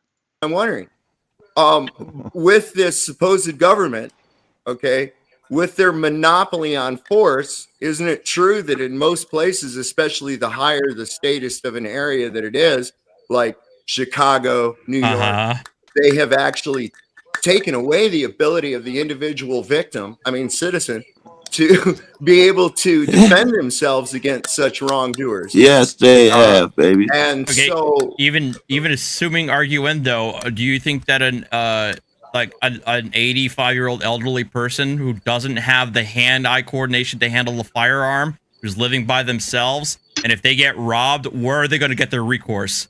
Let me without the existing institutions available. Hey, listen, I'll tell you about a situation exactly like that. Happened back in the early 80s. Hold up. I used to live in Detroit. That's my first thought. I used to live in Detroit, right? And there was this old woman. She lived all by herself, an old black lady downtown, right? And somebody went in there and threatened to rape her and rob her and shit. She pulled out of her knitting bag a .357 Magnum.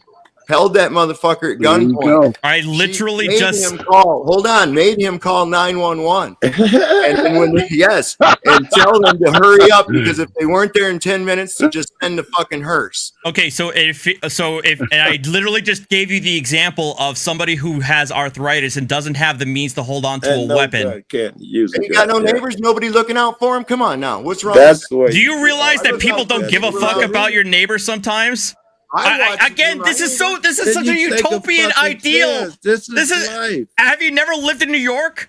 This is such a goddamn New York school like New York. This is such a utopian ideal that you think that a neighbor's going to look out for somebody. No. Well, sometimes people are not going to give a fuck. Hold on, Artie. What's Chicago, bro? And we look don't? out for ourselves. We don't have to call police. I haven't called the police.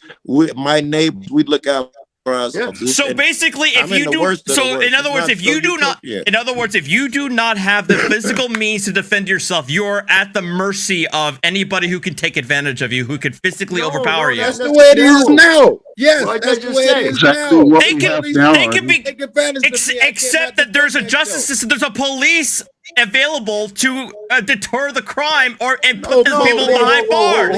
They can put them behind. They can put them behind bars. That's a poor argument. Police don't go to jail, man. That's like Police do not. Listen, police do not Christ on prevent sale. crime. Police do not prevent crime. Police are reactive. They are not proactive. Oh my they God. show up afterwards. And here's the bottom line. We already have this, don't we? Do you actually think that do you actually think in a voluntary society that it's not going to devolve into fucking mob rule and anarchy itself with people taking over? Why would it? Why would it? It's is it because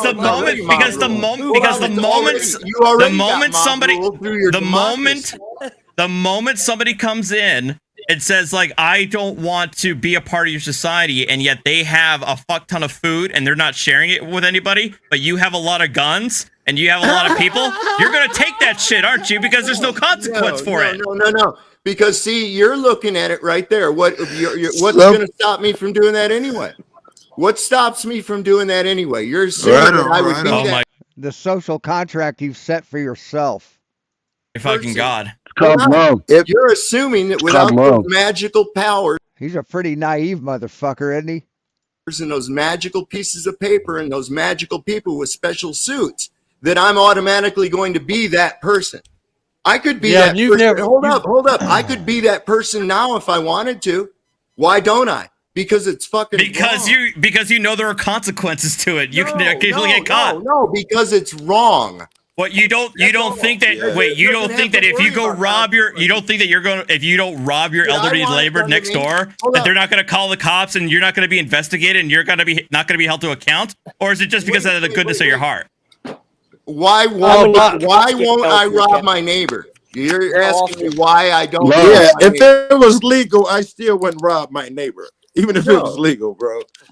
No, you'd be surprised what hunger and desperation will do to somebody's morals. Legal and illegal are I wouldn't. I used to do Men smack. don't Yo, I wouldn't be differ as to surprised what at all. things they call evil. They differ greatly as to what evils they deem acceptable. I was dope. Turn up whoever mic that is, yo. Turn up. You're whoever under mic the that is. assumption, Artie, that without these magical written pieces of paper and shit, that's all that's keeping me from being an animal. I'm simply saying that without these institutions, there would be far more criminal acts than there would be right now. Would you commit criminal acts? It would be. Would you, Artie, if there were no laws other than God's law, natural law, no, well, let's just say there's no government. All right. Would you commit crime against other people? I tried not to. Imagine there's no government. The definition of a crime would change to the gate. Right now, we're thinking crime is one thing.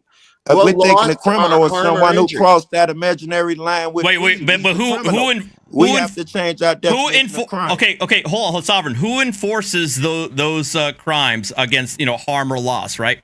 What institution is in place to enforce that? I do. Okay, so what if I don't have the means to enforce that that law. Well, I then have I'll help you out. Do you have a problem? Is there somebody trying to infringe on you? Is there somebody trying to impose harm, injury? Hold up.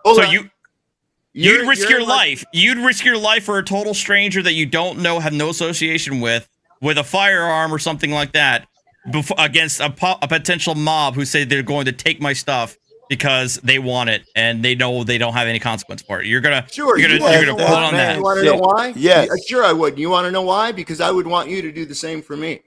Well, that's that is adorable. What's interesting? No, that's what we nobody do. That's here. what I do. When I'm filming the police, I'm risking my life for niggas I don't know. It's the same exact shit. We do it now. And nothing's different. I have no authority. I have no power.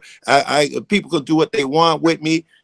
You stand up and you fucking fight, man. It's the same shit. I feel like you guys think that's. I feel like you think.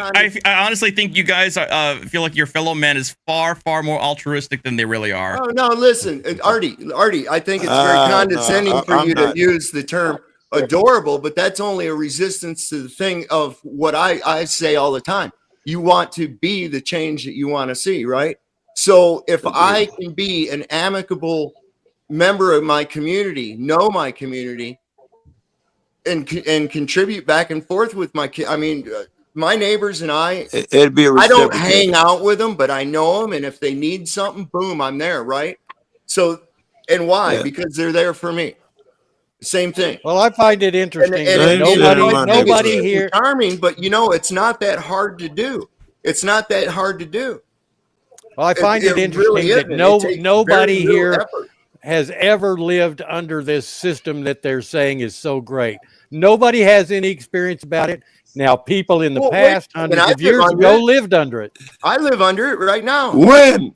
No, you when? don't. What system? Sure I when do. was this system I great? just told When you was the that I do. system I just great? told you that I do. I don't listen. The only thing you want to know what keeps me in check.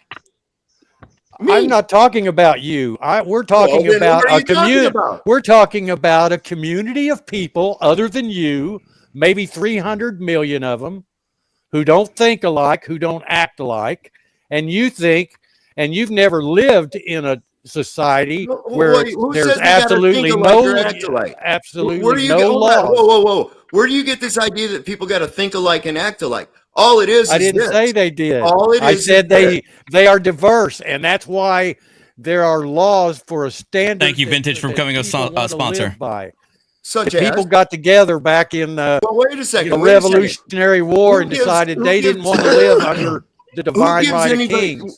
Who gives anybody the right to dictate whether or not I live a certain way or not? If I'm not committing any loss, injury, or harm, then whose business is it what the fuck I'm doing? Right on. What if you endanger someone without harming I them? just what did I just say? I said if I'm not committing anything of loss, injury, or harm. Well, okay. whose If you business of endanger what them, I you're do? not there. There is no loss, injury, or harm. Okay. So But I'm not people I'm not being people that way. decided they Hold on, didn't. I'm not People being that way decided they didn't want you to be able to just act the way you wanted to act. Well, why? I mean, you're. It's like you think history began when you were born. No, people lived through. listen. People lived through this. They tried all sorts of No, different they ways don't of because living. they From keep tribes going around in to circles. They keep going around socialism. in circles. To be perfectly honest, honestly, the more and more I've talked with voluntarists and other similar individuals of similar societies, oftentimes when I talk to them, they ultimately end up recreating government at the end of the day with extra steps, to solve some of these problems. I'm doing this First off, to understand what in government my means. head every day, Okay, bro. you first off have to get into understand what government means. It's governmentis. It's some control. Oh, you've of the never mind. lived without It government. exists. Come on, give me a It break. exists. No, government is not governing the mind, you fucking idiot. God, what a retard. Honestly, never lived the without sovereign it. soul, dude, you're right now. You're benefiting from the fruits of the current institutions that are in place. Oh, You agree with that one? institutions? What institutions? You'd are you agree with talking that about? one. Come on. The people Freely on the, you're freely on the internet, aren't you? Well, so what? You don't How- You have a house over your head. You got plumbing. I'm on the internet despite the fucking government, not because of them. You got a house over your head, plumbing, Yes, utilities, but power. Are you benefiting from them? All of them created and regulated by the very institutions that you despise. No, wait a second. You mean to tell me that I got to pay that exorbitantly high interest rate and price for a home all because of our Federal Reserve System? Wow, thank you, government. Oh, way to move the goalposts. Way to move the No, goalposts. They offered that $6.2 trillion fucking loan. Wow, Yeah, non that sequitur. helped Thank you very much. I was just talking about how you're benefiting from the very institutions that you despise by living comfortably, How am I benefiting by with a roof over your head on the internet, debating with other. That mortgage and shit you're talking about. You think who do you think controls that shit? Government controls that shit. Debate bros right now about the nature of political philosophy. Wait a second. You're How is government responsible for any of that fucking shit whatsoever? They're responsible for your peace of mind. You know, ain't nobody coming over here because we'll crush any fuck. You realize you do realize that it was federal dollars that helped create modern computing, correct? Federal Reserve, you mean all Federal Reserve taxes notes?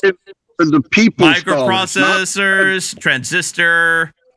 Right, which also wouldn't have been possible if it wasn't for NASA and the lunar missions. So, yeah. I don't know. Hell, any of the that at all. fucking the space race prevents your computer from being the size of your house, motherfucker. The fucking internet was started by the. All of these things could come about without government. That's horse shit. I mean, maybe Chad can correct me. But wasn't the internet started as a DARPA initiative? Yes, it was. It was a government thing. The internet was. You bet. Well, there you go. Thank you. Jesus fucking Christ. You gotta be shitting me. It's a government thing because the government claims power over it. No, the government. No, because they created it, asshole. Gave up their right. The government gave up their rights and gave it to the public many decades. The government, but the it government came teaches from the the first government. man how to build his own shelter and build his own home. No, but and who gives the government power over the land? When I pay for a piece of land, I got to pay taxes on that land for the rest of my life. The minute I you do stop paying taxes on that land, it's not mine anymore. And the government can take it from you whenever they want. Yeah, then who it never gives was them yours. the power to do so? We do. We gave them the power to do that. Right, the people did, yeah. See, this Yeah, the people. Me, you, Sovereign, Party. Right. So where did that all right there again? Where'd that So magic? when we can't agree. It's like people dealing with cope, man. It's all this is. Just these idiots having to cope with reality. I don't like it. Be on something, then what? Where does your magical no harm, injury, or loss come from? They are just as magical concepts as it is the borders that we recognize. Magical? Hold on, that's magical. You think that It's a song? So you can tell me of an instance where to do harm and injury or loss to someone is what is physically going to stop somebody other than you trying to put up a fight to take your shit? If they have superior firepower, nothing.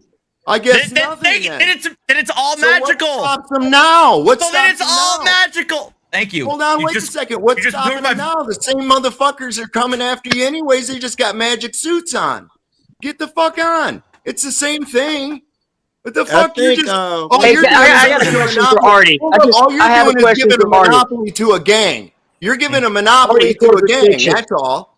If you're driving down the street, but under your magical worldview, it'll all be a whole bunch of different smaller gangs. That's all it is. Really? Yeah. It will be. He's right. Okay. I have a question. I have a question for one guy. Isn't that what we got? We got the fucking Bloods and the Crips. We got the fucking Russia and the Ukraine and that shit. Isn't it the same thing? It's just fucking gangs. It's just the same goddamn thing. What the fuck? And it's a big territory war between big gangs. You got the fuddling commander in chief up there, rattling sabers, with this other motherfucker over there in Russia. blowing up Just pipelines picking and which shit. gang. Yeah. Come on, Yeah. it's just gang shit. It's the same thing. It's just Well, bigger gangs. well, You got a here, monopoly on gangs. well, shit. If I had the choose between the current gangs that we have now, where I'm able to live my life in relative comfort and relative safety, or if I were in a stateless society where I'd have to contend with a number of other smaller and more dangerous gangs in my immediate vicinity, where I have to look over my shoulder every other day to make sure I'm not fucking robbed or killed. Well, do you I'll probably choose the current system we have, the current gang monopoly we have right now. Look, it all boils down to who the fuck can beat who up. That's it. I choose the It's Crips. like this. You feel me? If me I and you gotta have an choose between argument- the Crips and the Little Hey, come on, Rascals, man. I choose the Crips. That's what he's saying. Oh yeah. Well, Jeebus, go ahead and say what me you're and gonna Artie say. have an argument in the street, and no government whatsoever. It's just two men, right? Yeah. And this is how it started out. Like, there was no government in the beginning of all things. Okay, so you got two guys, and they disagree on something. So what it really boils down to is who the fuck can beat who up. Yeah. That's it. I got power over you because I can take you out if I want. And that's who we get power over. You're right. That's based on fear. Welcome to a stateless society. Nature, or you could be of a higher nature. Higher and say, society? "Hey, you know what? You got some shit that I need, and I got some shit higher you need. Why don't nature? we work together. Why don't Well, we work there it is. together on this? Oh, Why don't that's we come to an amicable agreement." Well, that's sweet and all, but So sometimes for other people, for some people, it's much easier to just take it from you by force. Well, that's because they're Artie's fucking saying animals. the money in his Right. pocket doesn't belong to him. It goes that's my back to the point. same people that In my allowed him attempts to to have it do in his no pocket. harm, And that's cool with I'm you. sorry. Can I You're okay have with that. can I have sovereign's do no harm mentality and my eagerness to reform a government be based in do no harm to other people? That is the basis of my governmental philosophy. Right. Does it fail automatically? I'm asking. Well, the thing is, it's this. It's just like that. Now, I really wanted what Artie you're or, speaking of. Juan Hold on. to What you're answer that speaking one. of, Artie. These people that are animals, and that's what they are. Okay. Anyone that would have that mentality that they have a claim over somebody else's shit, and they're just going to take it from them. That's an animal. Okay. So And what do you do with that animal? Oh, well, just a second. I'm about to tell you. Okay. So when you live out in the desert and you have chickens, sometimes the fucking coyotes come up and they try to get the chickens and they try to kill your chickens. They try to dig up your water lines and shit. And you can't keep them away. So you know what you do? You fucking shoot them. Okay? Okay. Pretty soon you don't have any more coyotes coming around. Okay, so what if the coyotes have guns? Well, then that's the... So then what gives you the right to shoot the coyotes? Like that's the cops and the take. government, Peaceful. like it is right now. Dangerous freedom over fucking safe slavery. I was just about to ask you, do you Oh, cute little phrase. live in a victim zone, Artie? What do you mean by victim zone? Like one of those places where you're not allowed to have a gun without the permission of the king and shit like that? I have a firearm, if that's what you're asking. Do you have to have a special paper granted to you by some other man? Yes. To carry? New Jersey. So you have to ask another man as a grown man to do something that a grown man should be able What to do happens when himself that anyway? man tells you can't have that gun anymore, but he has a gun on his hip? Well, What do you do when you have a disagreement give it up with a like a cop in good your community and Yeah, and well, he you know- decides he doesn't like you? So then every time he sees you out driving your car, he decides he wants to pull you over and make up some bullshit reason. Then what do? Are you still gonna stand up for him? Wait, are you asking that if I'm like you for some personal reason, and he decides that every time he sees you, he's going to follow you. He's going to lie and say, "Oh, well, he didn't use his turn signal, so now he's going to pull you over." Sounds and now like you he's got got- some dope in his pocket. He's going to plant it under your seat. What do you do then? I'm asking you, in a hypothetical sense, what would you? That sounds really specific. Honestly, hypothetical Because it sounds happens every day. Hypothetical, Jeebus. It sounds like you were giving us some personal history, dude. You have some beef. What's going on, man? I know people that this has happened to, of course. But what happens when it happens to you? I'm asking your personal opinion. What would you do? Hey, hold on a second. How would you handle that with your Hold Jeebus. I'm just like Sovereign No, Soul, you talk, Unchained you get to Mind. talk. You I talk don't. over everyone. Now I'm asking you a calm question. down, Chris. Krispy Kreme, calm down. All I'm saying is like I am like Sovereign Soul, Unchained Mind. I don't do any of that things. I live my life. I do my thing. And shocker, and shocker, I don't have any interactions with the police. Now you're fucking it off. I asked you a simple question. I didn't say that you do anything. I said, if for some reason your neighbor is a police officer and he decides he doesn't like you because you looked at his wife's ass for some stupid personal shit. Now he sees you out. This is getting oddly specific, man. Are you sure this isn't personal history? No, it's not specific. It's hypothetical. It's simply hypothetical. I'm asking you, and you're dancing around the question. I'm asking you, what would you do in that situation? That's all I'm asking. What would you do if a cop decided he didn't like you for some personal reason? So in other words, because that's what we're dealing here. We're dealing with feelings, right? Not law. Not if a person in charge of the law and he has authority over you decides that he wants to fuck you off for some reason or another, what would you do? How would you address that? Would you still have the same standpoint? Would you have a biased standpoint against cops? I'm just asking, what would you do if for some reason a guy just happened to not like you and he was a cop? So he decides you're saying that you're harass you every time he sees you. Sorry for I'm asking you. Don't turn it back on me. Let me answer the question. Krispy Kreme, calm down. Let me answer the question. So you're asking me. Answer my question. I'm answering the question. Jesus Christ. No, he's calling me names and fucking. Crispy, calm down. Anyway, I'm gonna answer. So what you're asking me? What should I do when a corrupt cop has a personal vendetta against me? Yes, Okay, so I would probably see if I could file a complaint against him with internal affairs. If that doesn't work, Joe, cool. Let me answer the question. I'm answering it fully. I would do my best to record every interaction that I have with him. Every interaction that I have with him, so I make sure that there's a full record of what's going on between us. If I don't have, and if internal affairs does not do anything for me, I would take the video, post it on YouTube, post it publicly, post it to the media, post it to any avenues that I can, or move above internal affairs, move it to the county prosecutor's office, or to the attorney general's office of the various and other oversight institutions that are in place. If that doesn't work, there's always the court of public opinion by uploading these videos onto YouTube and posting this and sending this to media saying, hey, this particular cop has said that he's had it in for me. He has been inappropriately send that stopping to the me. media, and they're just going to play it because you sent it to them, right? No. I never said. I never said that they were, or I never said that they were, or weren't. I'm just saying that I'm giving you the various. You asked me these questions, and you asked me what I would do, and I'm giving you what I would do.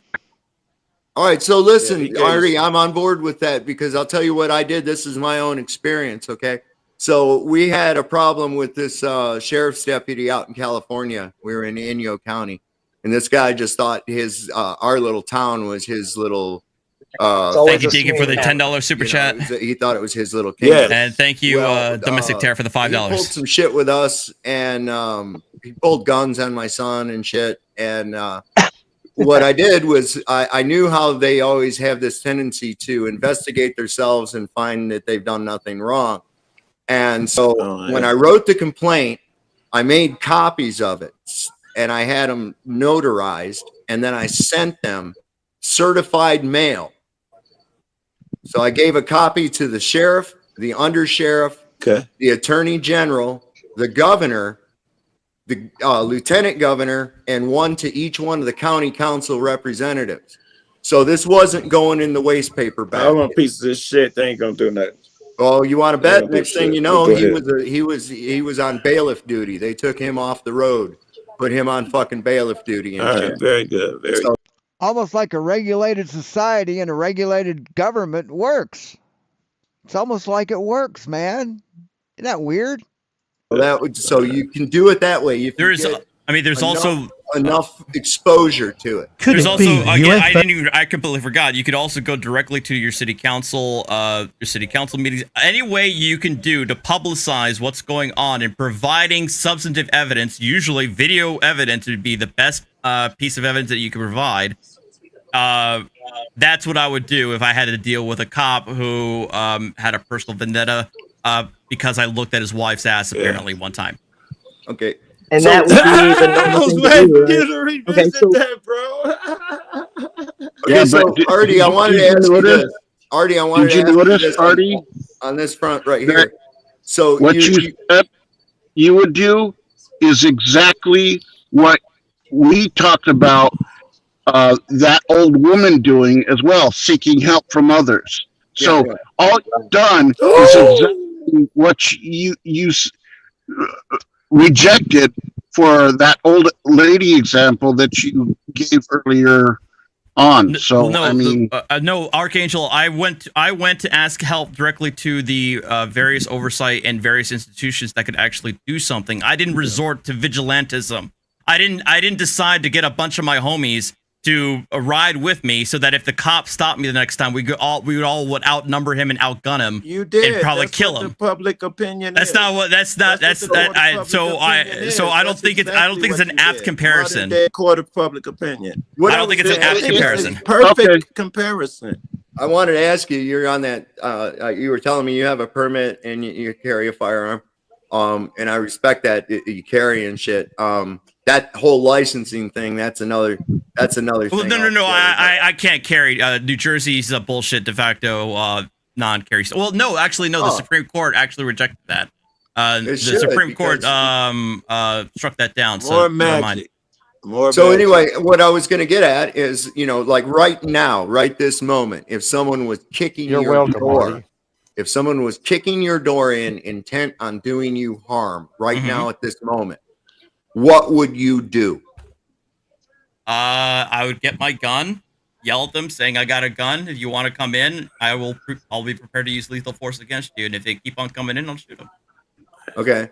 So then, there's the police. So then what? The police come. The police come after. You're talking to an ex-Texan, dude. Artie used to live in Texas. Afterwards, right? Okay. They weren't outside your door, guarding your door or anything against that. Yet the monopoly on force was still pretty much in the hands of the police, who were primarily reactive, and it was up to you, who went through the difficulty of getting a hold of a firearm to be able to protect yourself. So you see what I'm saying is the fact that the government, in spite of its but here's the problem, that it's there to help you, and what has actually hindered, and it's much worse in other places. There's places where they can't have a firearm at all. But here's the problem that I'm having with that is that not everybody has the physical means of being able to carry and use a firearm. Well, get a samurai sword or something. Oh, I mean, it God. says arms. It doesn't. All right, say there's gun. not a. I don't. I mean, I guess You know what I'm weeb saying? culture is taking over the U.S., so I guess you could find yourself a samurai sword a lot easier these days. I don't know. No, what I'm getting at is this: is that a lot of people want to mistakenly think that the Second Amendment is specifically written about guns. It says arms, and that's any means of defense. Very In my good. book, in my book, anything is a weapon if you know what you're doing. So that being said, it comes back to that. In the Second Amendment, arms means a fucking musket, man. Whole other thing. This is part of the whole thing, is that by not being in a community, not kind of knowing your neighbors and looking out for one another, keeping an eye out and shit, realizing that the woman across the road's alone and she's widowed and she's 85 years old. We check up on people like that every so often. Hey, Mrs. So-and-so just came by to see Same if you here. wanted some bread Take or my whatever. plates and everything. Yeah. Those days That's right. they've purposely made that you're some kind of a square, or you're a do-gooder, God forbid, if you do things like that. And this is something we need to bring back into the community. This is something we need to bring back, is that we're stronger together. If they've got us fighting with each other over every goddamn thing, Agree. and relishing in Damn our versus servitude and Republican. slavery. That kills me, bro. Oh my God. It cracks me up, because so often I see people who are like, yes, okay, we need to get our liberties back. We really do. They've really put some shit over on us, and we need to establish our status once again as we were before this whole big fucking bankruptcy takeover. And Yeah, I but think you like do people like Artie with your knowledge and There shit was too, no you could bankruptcy actually help with that takeover. within the guidelines of it, you know, instead of just going, oh, look at that fucking idiot and shit. Because when you really get down to it, they really are putting a fucking on us all, you know? Well, what you're talking about is all Artie, you'd political agree with stuff. that, right? Artie You're would talking. agree that You're there are talking about shortcomings, I'm changing a sure. political system. You can't do what you just said you wanted done in a court of law. No, you That's can't. the You know point. how you do it? You know how you do it, man? You just Ah. stop. You just fucking stop. It's like, look, we're not doing this anymore. This is fucking stupid. Who? Yeah, but are you going to get 330 million people to just stop? I would like Are you to. going to? Are you going to get? Are you going to get 50 people in your town to just stop? Man, I would love to, because look, we've been doing revolution after revolution, revolving around in a circle, in a circle, in a circle. And what do? We get a little group of assholes and we put them up there and they promise. Well, I'm done. I'm done.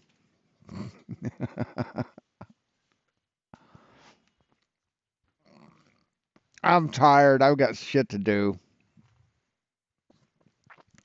So that's what SSUM used to be. He used to be a heavy duty sovereign citizen who doesn't know shit about the law. Then he became a flat earther who doesn't know shit about science. So thanks for watching, guys. That's all I have for you. And we'll talk to you later.